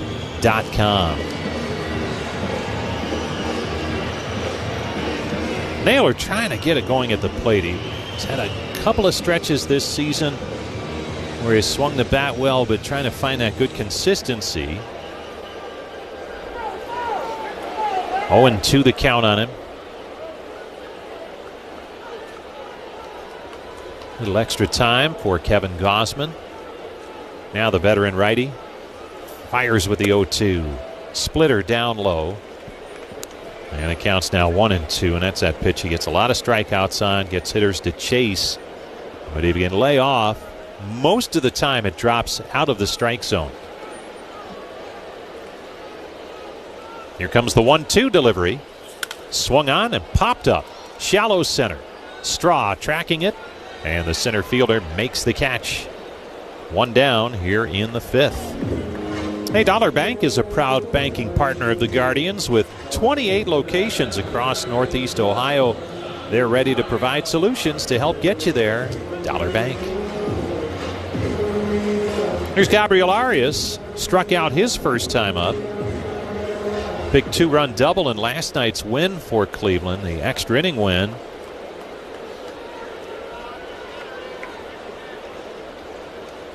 Here's the pitch to him. Breaking ball down low, ball one. Guardians limited to just one hit today. There have been two other base runners, one on a walk, one on a hit batsman. But Gausman has had the good stuff going, and this is a big bounce back effort for him as the 1-0 is swung on and lined to shallow right. Charging in, making the sliding catch is Nathan Lucas in shallow right. Not only are the Blue Jays keeping their error totals down, but defensive runs saved. They were in the upper echelon of the major leagues coming into this series, and it's easy to see why with players like Straw and Jimenez, Gold Glovers in the past, but a really nice play right there by Nathan Lucas. So 2 up, 2 down, and here's Angel Martinez. He fly to center his first time up. 3-0 Blue Jays, the pitch. And that's swung on and hit to center. High fly ball. Straw there. Makes the catch. Side retired. 5 complete. It's the Blue Jays 3, the Guardians nothing. NEO Born, NEO Reimagined, NEO Home. K&D offers unparalleled knowledge about Northeast Ohio because they live, work, and thrive right here with you. Looking for... I'm going to go check out Food Truck Row. So, what did you guys get today? Philly cheesesteaks. Both of you got the same thing. Are they that good? Oh, yeah. Got a hot dog and some fries. Just kind of basic ballpark. Chicken bacon sandwich. Uh-huh. Philly cheesesteak. Okay. And some... crinkle cut fries. Okay, where are you guys from? We're from Dallas. Dallas. That's what's fun about baseball. It brings different regions together, not just the ball and glove and bat, but what we're eating. So this is MLB Network Talent Stars. Okay. The stars of MLB Network. Can I trade a pack of these for a signed Lauren Shahadi card? How about we do a little bit of both? Money, a little trade. Will you open it up and see if you like it? They're really nice. If I sign it, does that equal the Lauren Shahadi 20? All right. Do we have a good trade? We have a good trade. Thank you so much. That was fun. Nice doing business with you.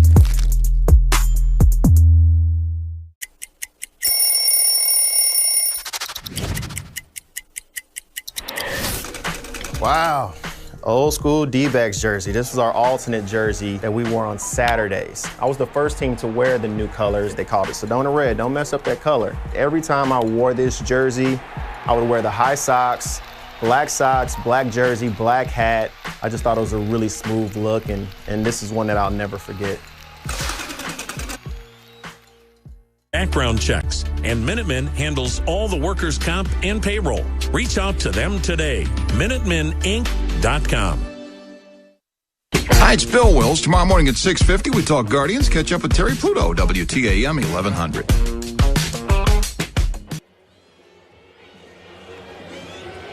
Well, Tanner Bybee out there in the 6th inning. It's a 3-0 Toronto lead. Bybee at 87 pitches through 5, so likely his last inning of work.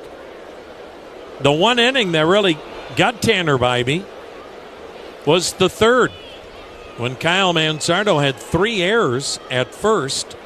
Bybee hit 2 batters, and that's when Toronto scored their 3 runs. One was unearned. Nathan Lucas had a 2-run single. But in that inning, Tanner Bybee made 34 pitches. Here's Addison Barger taking high. Otherwise, his pitch count was fabulous. 12 pitches in the 2nd inning, 8 pitches in the 4th inning. But that 34-pitch inning could keep him from going too deep into this game as Barger fouls off the next pitch, 1-1. Right forearm contusion. Right forearm contusion. Jose Ramirez X-rays were negative. He's day-to-day. Good news on Jose Ramirez, hit by a pitch in retaliation as Barger fouls it off right side, and the count 1-2. Vlad Guerrero was hit in the arm wrist area in the 3rd inning. He was really furious. Eventually had to leave the game. And then in retaliation, Jose Ramirez was drilled in the right forearm in the 4th inning. Eventually left this game.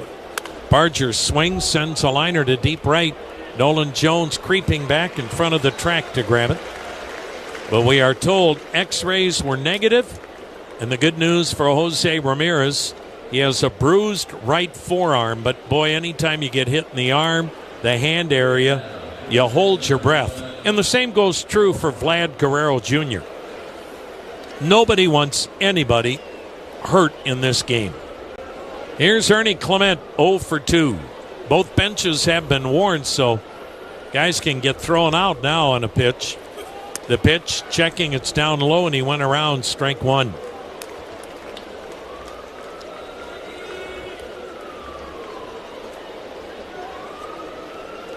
Three 0 Blue Jays. They have 3 hits. Cleveland has 1. We're in the 6th. The 0-1 waved at. Good breaking ball, 0-2. Tom Hamilton back with you on this hot, humid day off the lakefront. 85 degrees. Light breeze blowing out. Today's game with a right forearm contusion. X-rays were also negative for a fracture. Now the kick and the 0-2. Swung on a high chopper to third, charged by Schneemann. Near the bag, gloves, throws, and he gets Clement. Well, good news, too, for the Blue Jays. X-rays negative, Vlad Guerrero Jr. and Jose Ramirez. Same injury, hit in the same place, the right forearm, but both come clean as no damage as far as broken bones. X-rays negative for both Ramirez and Guerrero, but both out of the game. Here's Andres Jimenez, 2 down, 3-0 Jays, and it's in there, a strike. Started him off with a curveball. Well, among the many great things about living here in Cleveland and Northeast Ohio, Cleveland Clinic. The pitch swung on, pulled on the ground sharply to first. Kyle Manzardo makes the play. And how about that inning, as Tanner Bybee had a 9-pitch inning. With the great doctors and the great facilities and equipment at Cleveland Clinic, the best medical unit in the world, you get those quick results, and you know you're getting the best.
Grill That, brought to you by Progressive.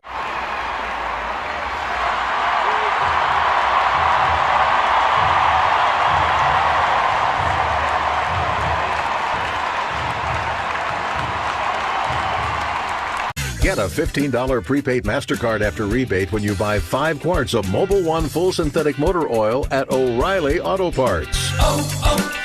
O'Reilly Auto Parts. Cleveland's news, talk, and sports on WTAM 1100 and on 106.9 FM. Stephen Kwan takes a borderline strike from Kevin Gausman. Top of the order, bottom of the 6th, 3-0 Blue Jays. And Kevin Gausman pitching way better than his .460 ERA would indicate. Kwan sends a soft liner to the second baseman Schneider, and Kwan is out number 1. 1 for 3 with Cleveland's only hit. Stephen Kwan doubled to left in the first inning. Otherwise, Kevin Gausman has thrown a no-hitter. Kyle Manzardo has lined out, struck out. Cleveland's offense needs the calendar to flip to July in a hurry. Gausman firing. Manzardo check swing roller to third. This is trouble. Barger charges, bare hand grab, no throw. An excuse me swing that results in essence a bunt single, and Manzardo has Cleveland's second hit. Now Nolan Jones is first at bat, replacing the injured Jose Ramirez. If you're just joining us, both Jose Ramirez, Vlad Guerrero Jr. drilled by pitches in the right forearm. Both had to leave the game. Both coming back with negative x-rays, bruised forearm. Nolan Jones, .212 average, 3 homers, 20 RBIs. How about Tyler Freeman and what he is doing for the Colorado Rockies? Traded for each other right at the end of spring training, and Freeman's on fire. The pitch, and it's outside a ball. Freeman's batting over .330 with an OPS over .900. Good for Tyler Freeman. He is about as well-liked a player as we've ever seen come through Cleveland. Now the 1-0 pitch. Outside corner, a strike. 1-1. Cardinals in town for a big Friday night start to a weekend series. Dollar dogs, free T-shirts, fireworks. Now the 1-1. Swing and a miss. 1 ball, 2 strikes.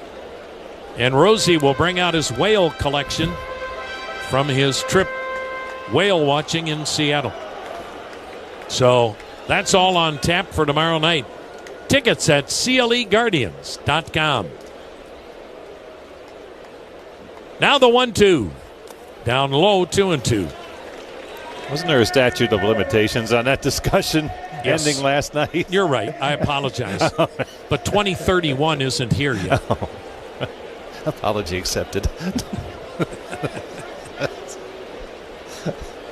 Outfield spread out, medium deep. Gausman's pitch. And Jones sends a fly ball to fairly deep left. Clase back, makes the catch in front of the track. 2 down for Carlos Santana. Well, I thought we would see balls flying all over the park today. And that's a credit to Gausman and Bybee. On a hot, humid day, this park plays very small, but Cleveland has mustered 2 measly hits. And while the Blue Jays have 3 runs, 3 errors in that third inning are why the Blue Jays have 3 runs. Here's Carlos Santana, has struck out twice. He's had a tough month of June. The pitch, and it's in there. Last 16 games, Santana batting .155. 3-0 Blue Jays, runner at first, 2 down, 6th inning from the lakefront. Gausman, the set, the pitch, in there, strike 2. Gausman was the 4th player chosen in the entire draft. 4th pick in the first round by Baltimore 13 years ago out of LSU. how many Tigers go in the first round this year. That pitch down low, 1 ball, 2 strikes. The first round of the upcoming draft in mid-July is going to be dominated by a lot of LSU Tigers, some Arkansas Razorbacks, and a boatload of Tennessee Volunteers. And it's supposed to also be a very good first round for high school kids.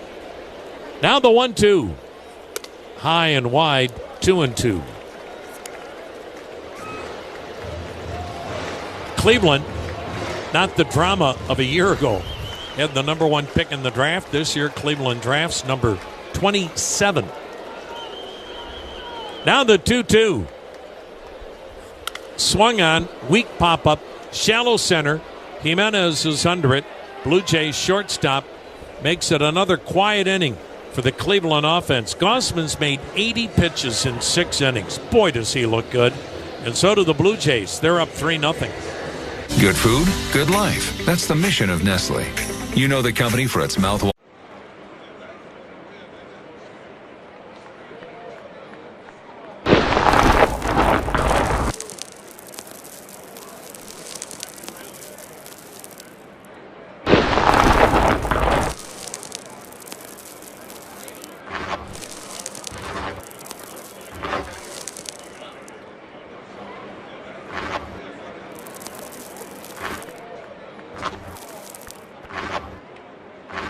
All right, Ryan, PSA dove in. Do we have them graded? We do. This is the first set of graded cards from the 2024 Topps MLB Network set. I'm so excited about this. Yeah. Now, they all have the same grade, or? No. So Yes, one sir. of us will be like the highest graded card.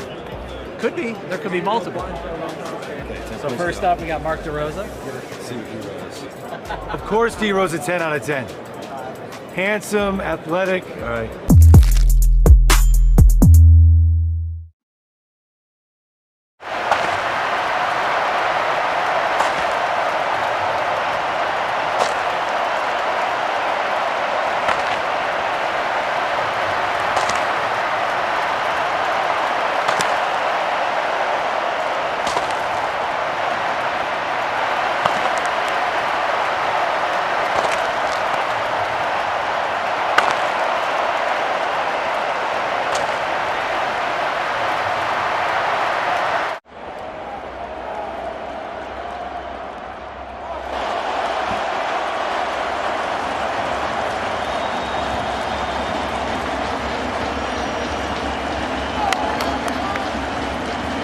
Right here on WTAM 1100.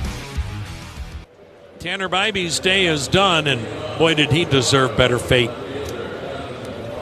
He was good again today, but he leaves trailing 3-0. Tanner Bybee has not had a win since May 22nd. It's not due to him. He's just not getting much support. Right-hander Zach Kent up from Columbus delivers, showing bunt but not offering is Clase. Jonathan Clase, the switch-hitting left fielder, batting left-handed. Zach Kent, he's been on that I-71 shuttle this year. He delivers, and it's upstairs, a ball. And the count 2-0. Tanner Bybee, just seemingly now every 5 days, giving Cleveland a chance to win every time he's out there as a strike is called. Bybee went 6 innings today, gave up 3 runs, only 2 earned, allowed 3 hits, struck out 7, hit a pair. Now the pitch, waved at, 2-2. Zach Kent just came up today, had to get a fresh arm here because Cade Smith dealing with some back issues and doubtful that he can go today. Nick Enright had pitched back-to-back games, thus the move. The pitch swung on, fouled, still a 2-2 count. Kent doesn't throw hard, fastball, curveball, slider. He'll also throw a sinker. So Zach Kent working here in the 7th inning with Toronto up 3-0. The windup and the pitch. And he got him swinging. Good off-speed curveball. Let's take a 10-second station ID. You're listening to the Cleveland Clinic Radio Network. News, talk, sports. This is WTAM 1100, Cleveland, home of the Cavaliers and Guardians, an iHeart radio station. Tom Hamilton with you, along with Jim Rosenhaus, Brian Motze, hot and humid off the shores of Lake Erie. Blue Jays 3, Cleveland nothing. 7th inning, 1 out, nobody on. Tyler Heineman, switch hitting catcher, has been hit by a pitch and grounded out, and he takes a strike.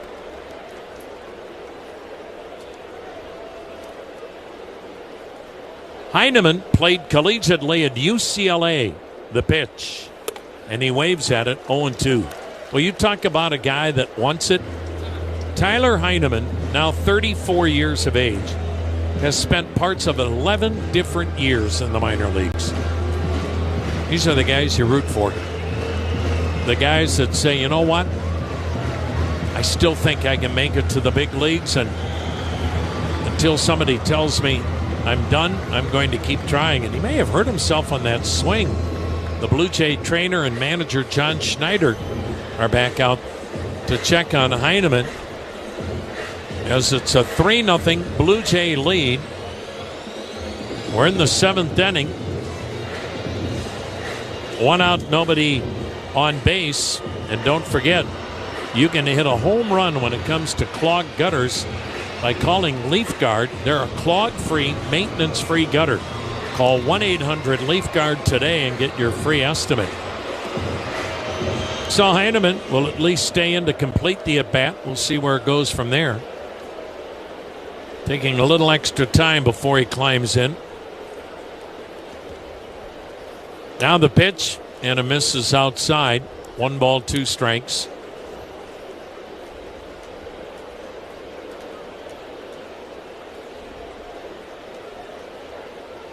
Kent, that full windup and delivery, and it's down low, 2-2.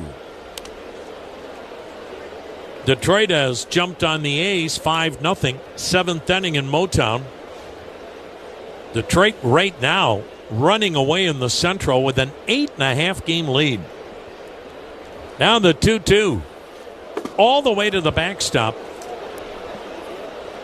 Pitch was about 10 feet high, full count. The only division race that's this lopsided could potentially be the 2 Western Division races, but even in the 2 Western Divisions, the leaders are only up 5.5 games, not 8.5. The pitch fouled back, still a full count. But Detroit with a 50-31 record. They and the Dodgers with the best record in baseball.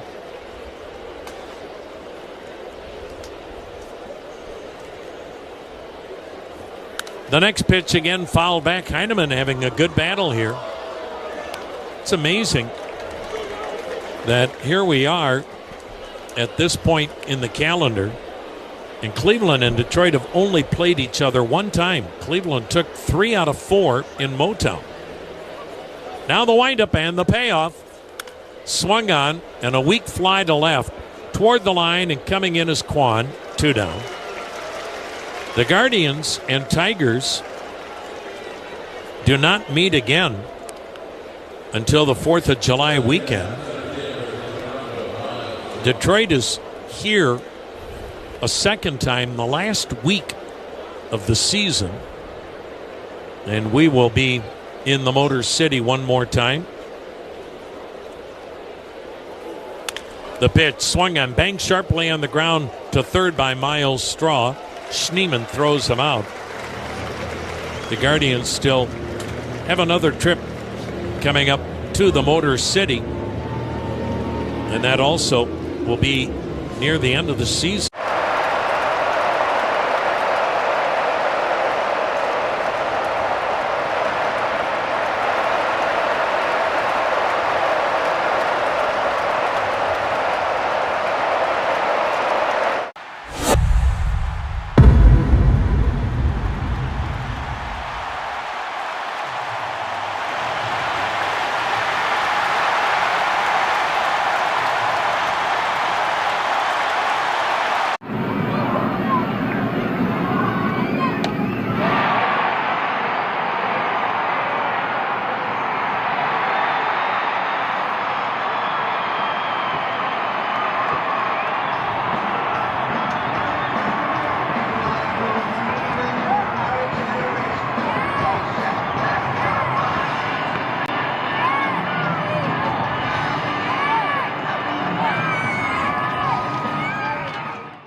Do you guys make your own brisket here? Yes, we do.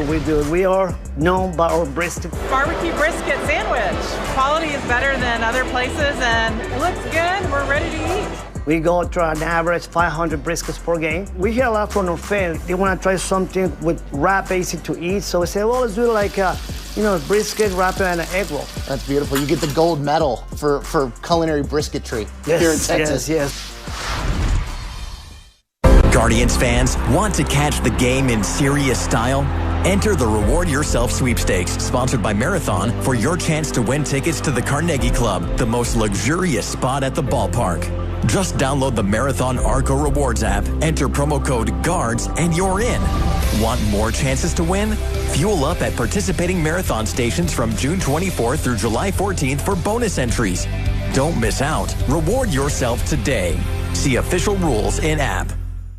Hi, it's Bill Wills. Tomorrow morning, we look ahead to the series against the Cardinals. Cleveland's Morning News with Wills and Snyder, WTAM 1100. Lane Thomas takes downstairs, ball one. Kevin Gausman pitching a beauty. 80 pitches, that's all he's made in 6 innings. 3-0 Toronto. Cleveland, 2 hits. Gausman has struck out 4, hit a batter, walked a batter. Pitch to Thomas, who's walked and popped up, and he pops this one up. Behind the plate, angling toward the Blue Jay first base dugout, and the first baseman Clement at the last moment before colliding with catcher Tyler Heineman called him off. Good job though by Ernie Clement. 1 down. Here's Daniel Schneemann 0 for 2. Well, the distinctively styled Toyota Highlander. It's a real team player with plenty of room and comfort. Most advanced safety features, all standard. You can find out more at Toyota.com. Schneemann's hit the ball hard twice today, nothing to show for it. He waves at it, strike one, good splitter. Gausman's had that good split, he's had everything today. This is a guy with his stuff. You wonder why his career record isn't better. The pitch, swung on a weak tapper by the mound, near second, glove by Jimenez, swoops, throws, got him. That's why Andres Jimenez is a guy that is invaluable defensively. He's now playing shortstop. He looked as comfortable there as he does at second, where he's the best in the game. Here's Bo Naylor, 0 for 2. Kevin Gausman was a guy you thought when he came out of college, he might be one of those guys that wins multiple Cy Youngs. The pitch swung on and missed. 217, 26, 217. But it's only late in his career that he has started to be a consistent winner. Boy, he's got good stuff. Now the 0-1, Naylor watches it bounce to the backstop. Through the 2020 season, Kevin Gausman was 16 games under 500 for his career. Now, the last 4 seasons, he's averaged 13 wins a year. The pitch, swung on, yanked to right, down the line, foul. So sometimes it takes a while. But from 16 games under,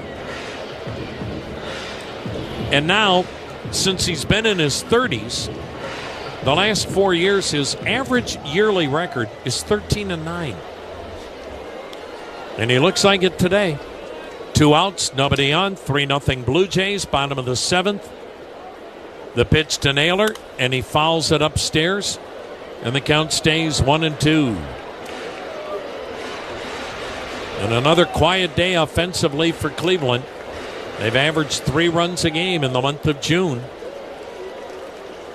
And it's only their pitching that's kept the record in June from being worse than 9-12.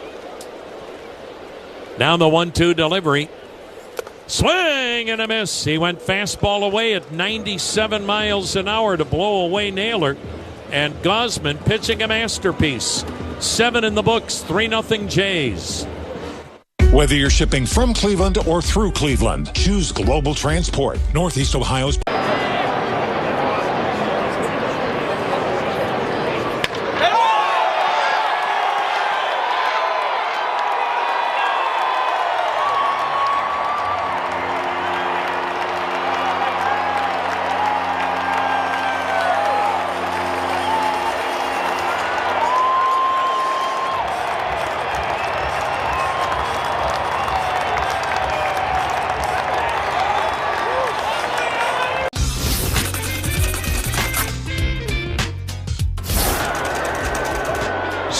Jaguars still want somebody. There's Randy Johnson, the big unit.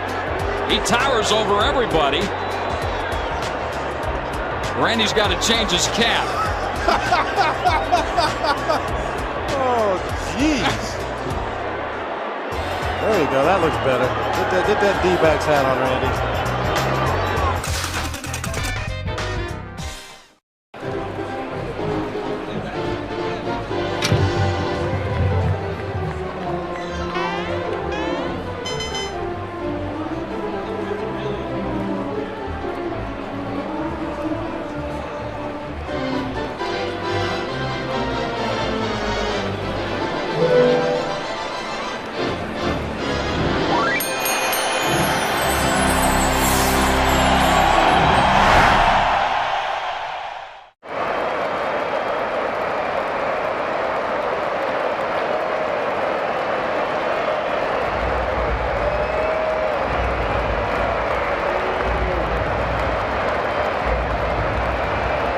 Preset on our free iHeartRadio app and listen to Guardians Baseball. Zach Kent, second inning of work, 3-0 Blue Jays, eighth inning, top of the order, and Bo Bichette takes a strike on a 95-mile-an-hour sinker. Bichette has had a quiet series, 2 for 14. The pitch, and he chops one to first, handled by Mansardo. He'll make the play unassisted. Well, I wonder what kind of contract offers Bo Bichette is going to get. A shortstop in the prime of his career. Next year, he will play at age 28. He's a free agent this winter. It's got to be. How'd you like to have this guy on any ball club playing short, hitting at the top of the order? Here's Nathan Lucas taking up high, ball one. And the Blue Jays, they had an interesting decision. Once they signed Guerrero, did they have enough to continue to keep that core together, with Bichette being a big part of that core? Here's the wind. Here's the 1-0. Outside and high, 2-0. And I'm guessing they would love to re-sign him. But at this point, Bo Bichette probably goes, nah, I'm this close to free agency. I'll go test the market. Here's the 2-0 pitch. High, ball 3-3-0. But Mark Shapiro and Ross Atkins have put together a heck of a ball club, and you know they'll be active at the deadline. They're all in for winning this year with this club. 3-0 is ball 4 outside. It's amazing the difference when the Guardians were in Canada early May. The Blue Jays weren't playing well, and the press conferences were, this team is really struggling. What are they going to do going forward? Trade deadline, all that kind of stuff. But a couple of months later, it looks pretty good. Here's Davis Schneider. Came on after Guerrero left with a bruised forearm. 0 for 1. Right-handed batter. Ducks under. A breaking ball inside. Ball 1. Everstream is Cleveland's business-only fiber network. Reliable connectivity your business deserves with fiber, internet, Ethernet, and more. Everstream, faster fiber, better business. The pitch. Down and away, ball 2, 2-0. Toronto got all of its runs, 3, in the third inning. A 3-error inning paved the way for that outburst. Otherwise, Tanner Bybee was magnificent. The pitch in there, a strike. And Bybee had a few command issues in the third, but better defense. And we're probably looking at a scoreless ball game. That's how good Tanner Bybee was today and how good Kevin Gausman has been. Tanner Bybee needs to pick a different day to pitch. Whatever day he pitches, Cleveland doesn't score runs. Now the 2-1 delivery. Swing and a foul back, 2-2.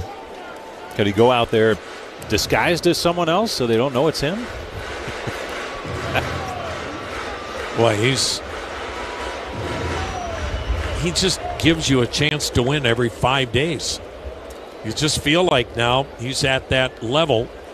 He's an ace, and you feel like the club's going to win the day he pitches.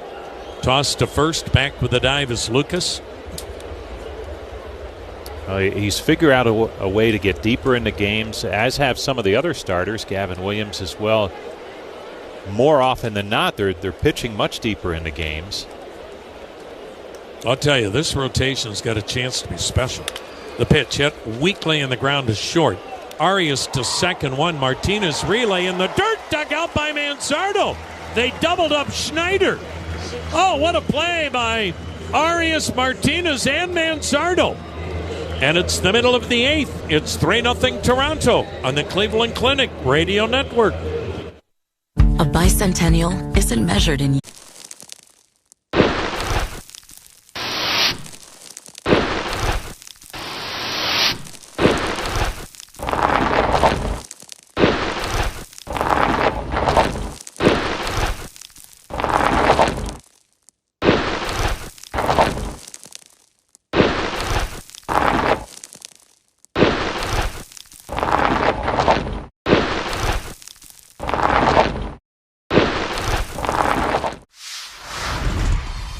I was so inspired by what you were making that I want to do my own all-star ballpark bite, but I'm thinking we take some of that brisket that you make, and I'm going to do like a little slider. Got the pepper jack cheese, some American, get it going with some of the barbecue sauce that you have, that spicy, delicious one, and then caramelized onions. Make like a little sandwich. We cool? Sound like a plan. I think we did good. Oh, thank you, thank you. Thank Great. you. Thanks, Chef.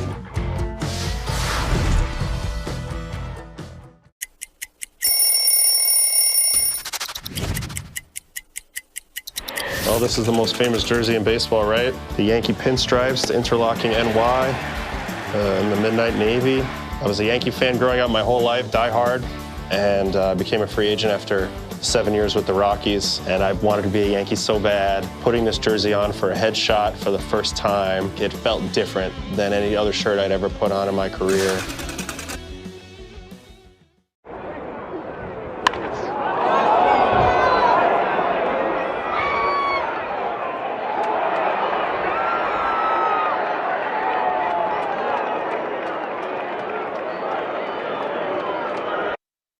Hey, it's Bloom Daddy. We'll talk after the game. The Bloom Daddy Show till 7 right here on WTAM 1100.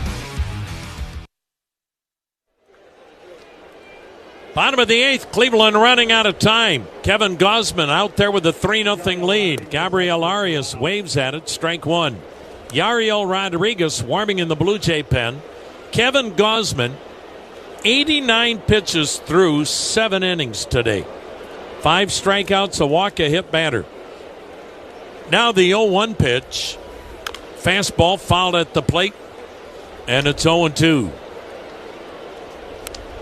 Kevin Gausman, how in the world, in his last start, did he give up 7 runs to Arizona in 4 1/3? He's had a weird year in that he has had, in the run department, 3 different games this year where he's given up 6 runs or more. Now the 0-2 in the dirt. Ball 1, 1-2. You feel like for a good veteran pitcher, you never want to face them coming off a start like that because you know they're going to go to work between starts and figure it out. And here he is having a good one today. 3-0 Jays, bottom of the 8th. The pitch, swing and a miss. Arias strikes out, 6 for Gausman. Angel Martinez, 2 flyouts to the plate. Cleveland hasn't hit the ball very hard off Gausman today. He's just been at the top of his game.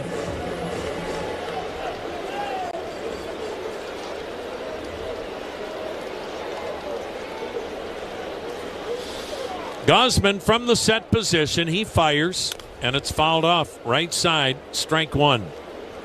Well, the ballpark pass is still available for July. $54 gets you a standing room ticket for every home game in July at CLEGuardians.com.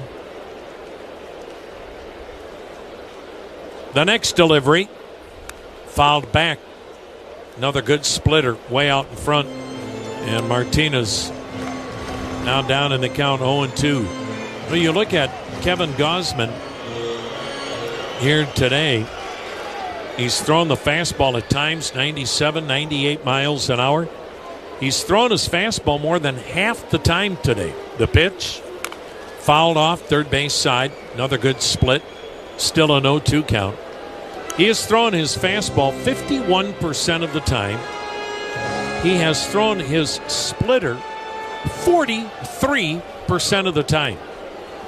He'd been a two-pitch pitcher. He's mixed in 6 sliders. Otherwise, fastball split.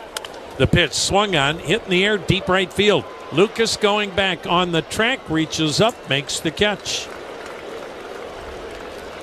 Now top of the order, Stephen Kwan. He has one of Cleveland's 2 hits, a double, 1 for 3. 3-0 Blue Jays. Bottom of the 8th, 2 outs, nobody on base.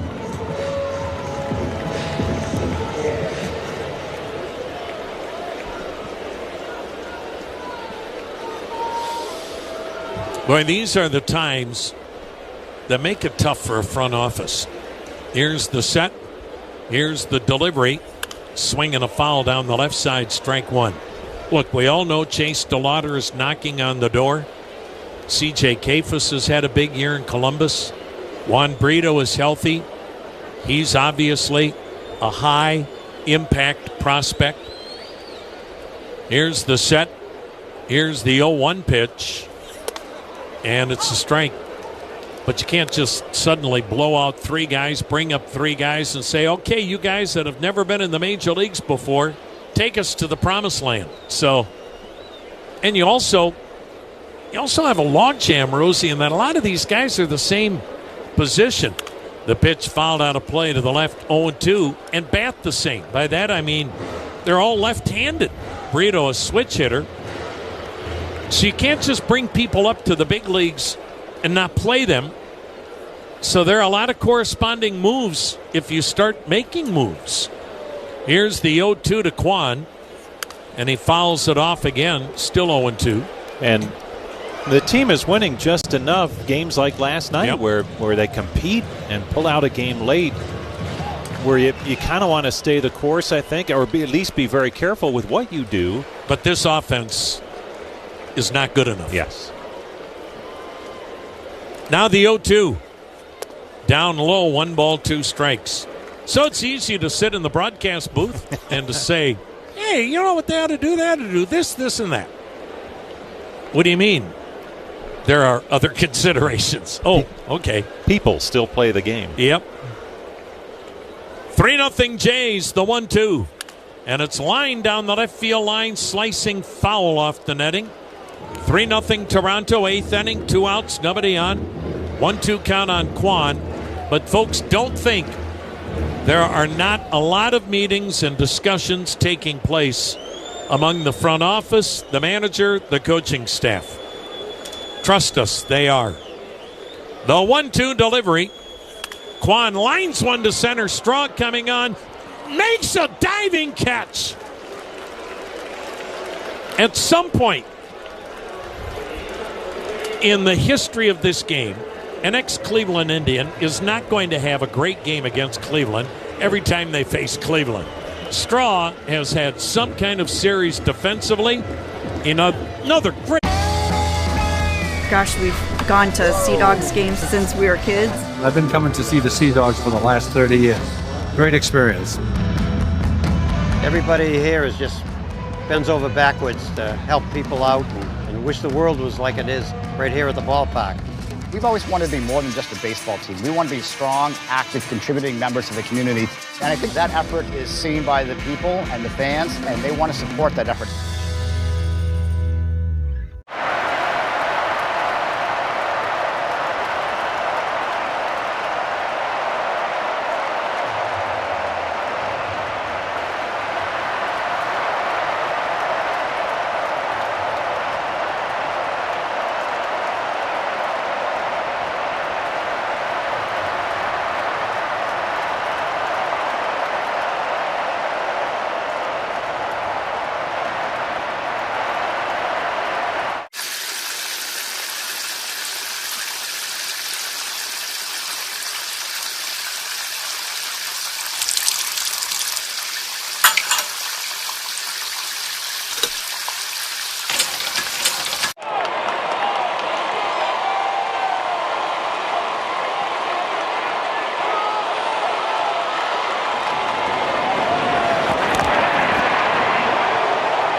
that mean? Utility Smart. It's simple and free. Just call 811 at least 2 business days prior to digging. For more info, visit enbridgegas.com. Clay Travis and Buck Sexton. News and politics and who knows. Noon to 3 tomorrow. WTAM 1100. Ball swinging Addison Barger rips one to right center. Leadoff single off Zach Kent.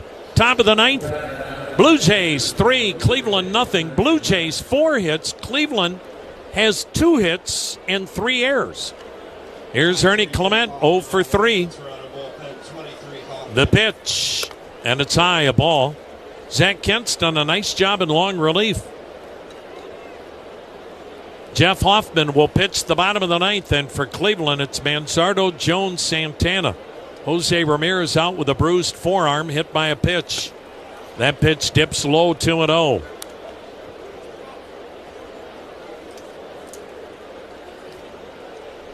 $26,217. Every fan here that bought a beer turned it into an instant chugging contest, so it wasn't as warm as soup. The pitch down and away. It has been hot, it has been humid, and folks have tried to move out of the sun, look for shade anywhere they can find it. You look at the ballpark today and you go, it is not April. Now the 3-0 pitch, up and in, and Clement walks. So he'll head to first. Barger heads to second. Andres Jimenez walks to the plate. Second walk given up by Kent. Nobody in the Cleveland pen. This is one of those times you as a manager go, we're trying to win, but we're not going to chase a win by using key arms out of the bullpen. So Cade Smith, who's dealing with back issues, not needed today, likely wouldn't have been able to pitch anyway. That pitch up and away, a ball. Jimenez 0 for 3. I wouldn't be surprised, Rosie, if there's another move. Here comes pitching coach Carl Willis. And it's hard for guys like Kent and Enright, but because they have options and because Cade Smith, you don't know when he'll be able to pitch again, you may need another fresh arm for tomorrow night. And the guy that's really close to coming back off the injured list is Eric Sabrowski. And he may be soon back pitching here in Cleveland, maybe as soon as this weekend. We'll see. You almost go through stretches where you could say it's a 10-man bullpen. It's just some of them aren't here. They're down in Columbus, but they're truly a part of the team, as we've seen with Kent and Enright. And maybe Sabrowski soon. Trevor Stephan getting closer. Shane Bieber, another bullpen tomorrow. So, look, you're not seeing Shane until after the All-Star break. Here's the 1-0 pitch. In there, a strike. But what a shot in the arm Shane Bieber will be to this club when he's able to come back. 2 on, nobody out. 3-0 Blue Jays, 9th inning. Kent is ready. Here it comes. Swing and a foul at the plate. 1 ball, 2 strikes. Andres Jimenez, 2 for 12 in the series. He's just somehow really slipped offensively. This is really 3 years running. Batting 190 now. But man, can he pick it.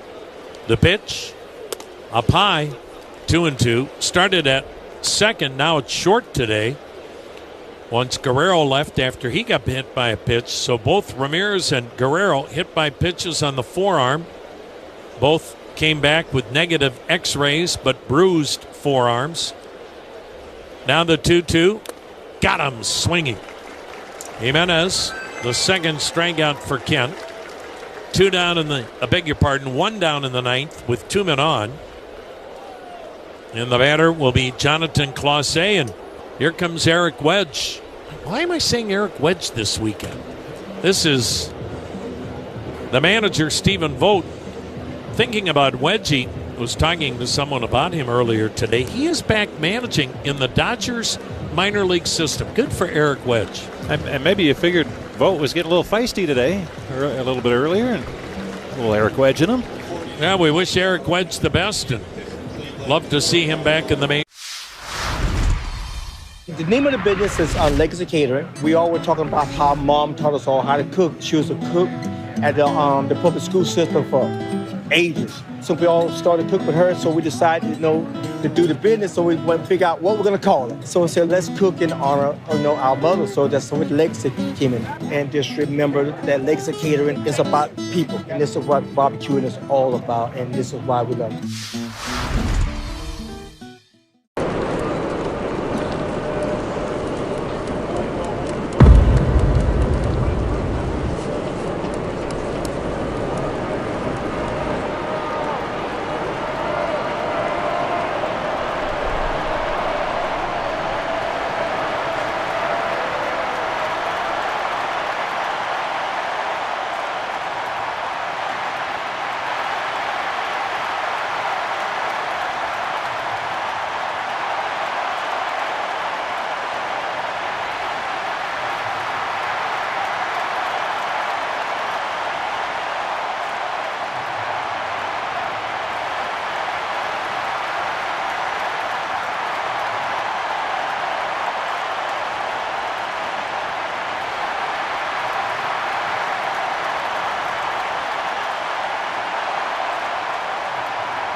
Your team spirit home. Shop online or visit your neighborhood store today.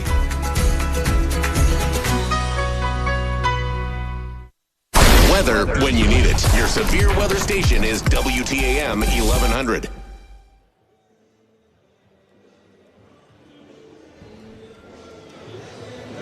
Kobe Allard, the left-hander, is on the pitch. He'll face Jonathan Clausse, who turns around and bats right-handed. First and second occupied, one out in the ninth. 3-0 Jays. Clausse fouls one back and out of play. Strike one. Kobe Allard making his 14th appearance. He's 2-0, 2.51 ERA. Now the 0-1 pitch. Up high. Alejandro Kirk has come on deck to pinch hit for Tyler Heineman. Heineman may have hurt himself in his last at-bat. Otherwise, there'd be no reason. Heineman's a switch hitter to have Kirk coming up. Allard fakes a throw to second. Unless John Schneider is going for the kill here and feels like 3-0 isn't a big enough lead with some of the problems Jeff Hoffman has had closing games. Yet Heineman's batting .388, so might be an injury scenario. Strike delivered to Clausse. 1 ball, 2 strikes. Weird to think there's another Clausse outside of Emmanuel, and he's a hitter. Now the 1-2. Swing and a foul off to the right, and it's still a 1-2 count. Barger at second, Clement at first. 1 down, 9th inning, 3-0 Toronto. Kyle Manzardo had 3 errors in the third alone, coupled with a couple of hit batters and a couple of hits, and that's your ballgame. Pitch is up high, 2-2. Tanner Bybee and Kevin Gausman. Tremendous starts by both here today.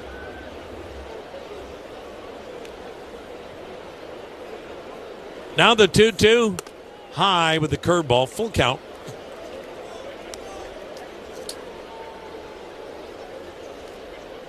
This is a Blue Jay team that was 8 games out of first place not even a month ago.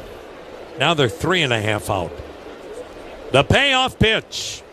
Runners go. It is taken low. Ball 4. They're loaded up for Alejandro Kirk. He'll pinch hit for Tyler Heineman. And he'll stay in and catch the 9th.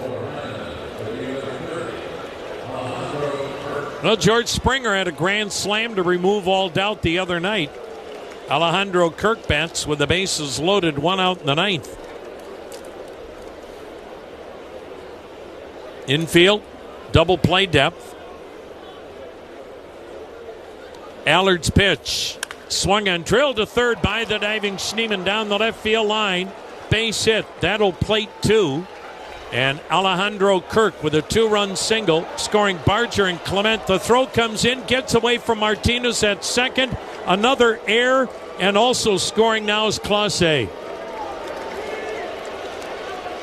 Single, 2 RBIs. It'll be a 2-run single, and then an error on Stephen Kwan. As Kirk, a pinch hit, 2-run single down the left field line. Kwan came up throwing towards second, and the ball just kind of handcuffed Martinez. Now the pitch. Miles Straw fouling it upstairs. 4 errors by Cleveland today. And unfortunately for Cleveland, this has not been the exception lately. Way too many mistakes by this club. Defensively, a Straw drives one to deep left field, and of course, it's off the top of the wall. Kirk going to third, throw to third, slide the tag. He's out by 3 feet. A double for Straw. Kirk thrown out going first to third on a double off the top of the 19-foot wall and left. But Kirk says, you know what? This was a day off. I got my 2-run single.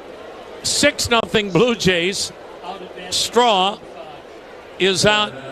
They're calling that a single. Miles Straw was going to get a double on that. 29, Ariel Rodriguez is resumed throwing in the. Can't make this stuff up. Bo Bichette takes outside a ball. High off the wall would seem to be a double. Off the top of a 19-foot wall. Yeah. I know what. I'm quitting. No, don't do that. Here's the delivery, and it's in there, a strike. Now I'm quitting talking about official scoring. Ridiculous.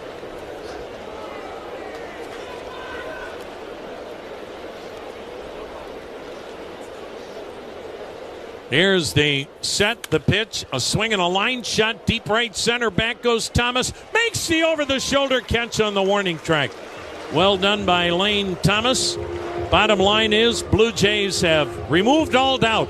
6-0 Toronto in the 9th. Medical Mutual knows small businesses are a big deal. So the reason I got to Cooperstown is because I played with Cal and I played with Eddie and I played with some of the greatest players ever. And, you know, I just had to figure out how I did my job, and I was honored to have some of the best players that ever played put on uniforms, and they happen to be Oriole uniforms. If there's ever any doubt that I'm 78, all I got to do is look at my old cards, and I know.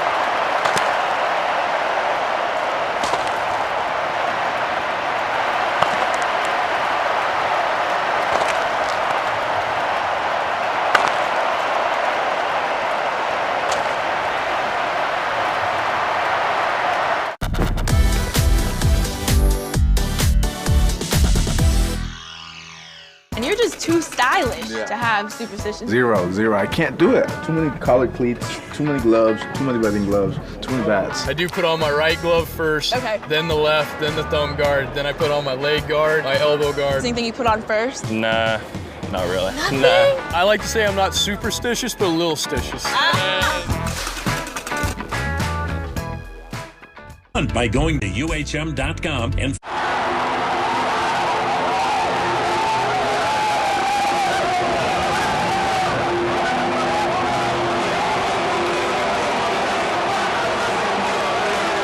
Tomorrow morning, news, sports, traffic, and weather together on the 10s here on News Radio WTAM 1100.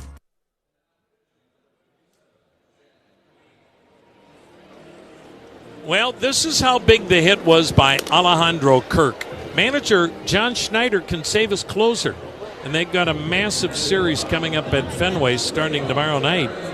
And by Kirk coming off the bench to get a 2-run single, and it's now 6-0 Toronto in the bottom of the 9th.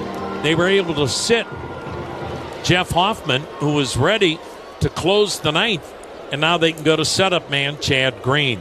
Kirk in the game to catch. Here's Kyle Manzardo, 1 for 3, And he takes a strike. Just a brilliant outing by Kevin Gausman. 104 pitches in the 8 innings of shutout baseball. Allowed 2 hits, struck out 6, walked a batter, hit a batter. The pitch to Manzardo, way outside, 1-1. Chad Green, second appearance this series. 2-2, 1 save, 4.36 ERA. Game number 35. Now the 1-1. Up and in, ball 2, 2-1.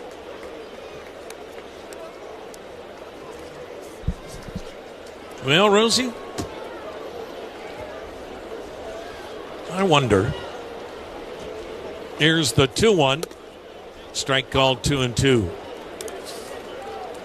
This is the kind of performance that may close the doors after the ball game for a little chat. Not sure, but just wondering. Here's the 2-2 pitch to Manzardo. Swung on, sky ball. This is near home plate. Kirk fires the mask away, coming to the backstop, and the catcher retires Kyle Manzardo, 1 down. Well, 2 of the 3 games in this series, the 2 victories by the Blue Jays, the Guardians uncommonly sloppy for the style of play that they need to play right now. With the offense struggling, they've got to play good, clean baseball, and they have not, certainly, in 2 of the 3 games here. Well, it's not just been 2 out of the 3 games. Mm-hmm. They're one of the worst defensive clubs now in Major League Baseball this year. Yeah. And they can't play that way because they don't have the offensive firepower to make up for those mistakes. Here's Nolan Jones, flied out, his only time up. 1 out, nobody on, 6-0 Toronto. The pitch down low, a ball. The biggest problem today for Cleveland was Kevin Gausman. My goodness, was he dominant. But Cleveland did not play well behind Tanner Bybee. The pitch swung on, fouled back, 1-1. 4 errors today by Cleveland. Stephen Kwan doubled in the first. Kyle Manzardo, an excuse-me swing single in the 6th. That was it off Gausman. Now the 1-1. Check swing, pitch was up, ball 2, 2-1. Cardinals tomorrow night. Dollar Dogs, T-shirts, fireworks. And one of the better teams in the National League. The pitch. And it's swung on, foul to the upper deck behind the plate. 2 balls, 2 strikes on Nolan Jones. Now the big news will be, how long is Jose Ramirez out with that bruised forearm being hit by a pitch? The 2-2. Down low, full count. Knowing Jose Ramirez, tomorrow night he'll be hitting third, playing third. Hopefully. But that guy, hard to get Jose out of the lineup. The payoff, swung on, chopped foul. Heck, he played a whole season with a torn ligament in his thumb. That would have ended most seasons for most players. He played 4 months with it. That's why Jose Ramirez is revered by his teammates. The payoff, inside, ball 4. Nolan Jones draws the walk. He's on with 1 down in the 9th. Cleveland down 6-0. Carlos Santana 0 for 3, will bat left-handed.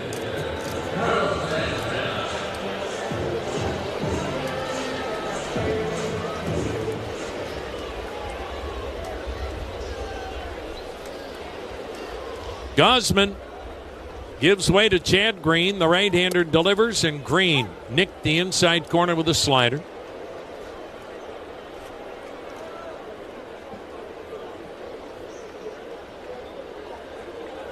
Jones not held at first. His run means nothing. Santana takes underneath the arms, 1-1.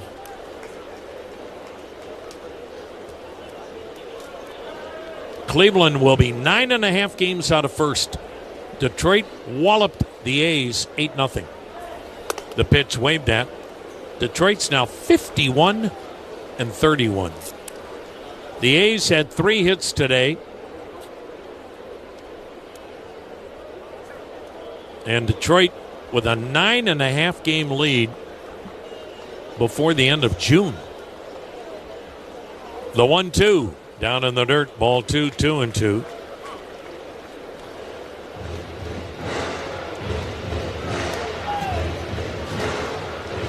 Six runs, 6 hits for the Blue Jays. No runs, 2 hits for the Guardians. Ninth inning. Jones at first, 1 down. And the set. And the pitch. And it's strike 3 called on the inside corner. Santana out looking. 2 down in the ninth. And Lane Thomas. Last chance for Lane Thomas to get a home run in 3 straight games. He's walked. And he's popped up twice.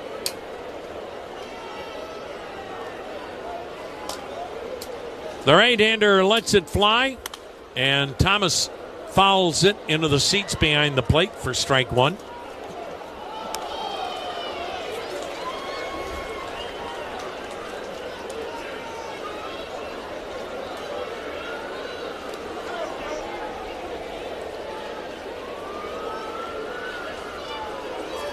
Runner goes, pitches high, 1-1. That'll be indifference. Defensive indifference.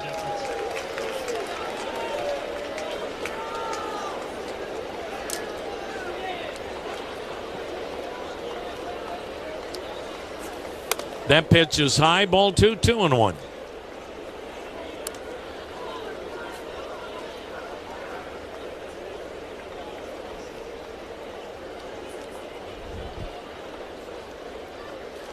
Green's ready. Here it comes. Swung on, popped him up. Near the first base dugout, Ernie Clement is there to make the catch. And the Blue Jays take apart Cleveland in the rubber match, 6-0. Service, sacrifice, citizenship. The 3 core pillars of the Bob Feller Act of Valor Foundation. Learn more about Hall of Fame pitcher and Chief Petty Officer Bob Feller's service to his country at actofvaloraward.org. Brilliant Electric Sign Company is Northeast Ohio's largest full-service sign company, serving their clients for over 95 years. Brilliant designs, fabricates, and installs. A wide range of interior and exterior signage and graphics that will help separate your business from the competition, including LED letter sets, pylon signs, message centers, graphics, and wayfinding signs. Contact the experts at Brilliant Electric Sign to provide you a state-of-the-art signage solution that will grow your business. Visit them at brilliantsign.com. Guardians fans, baseball season is in full swing, and so are road construction projects throughout the state of Ohio. When you're traveling this season, give our team the wave as you slow down, move over, stay alert, and remove distractions behind the wheel. Pledge to do your part and encourage others to keep roadways safe for motorists and construction roadside workers. Visit ohiolesset.com/safer roads. This safe driving reminder is provided to you by the Ohio Laborers Union and Ohio Lesset. Purina Dog Chow helps keep your pet happy and healthy from head to tail.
What is it that kind of got you hooked as a foodie, so to speak? My dad was really into food when I was a kid. He traveled for work and he would go to places all over Europe and stuff. He was in sales and I feel like he would come home and try and cook the things he ate overseas. And so as a kid, I was exposed to a lot of like stuff that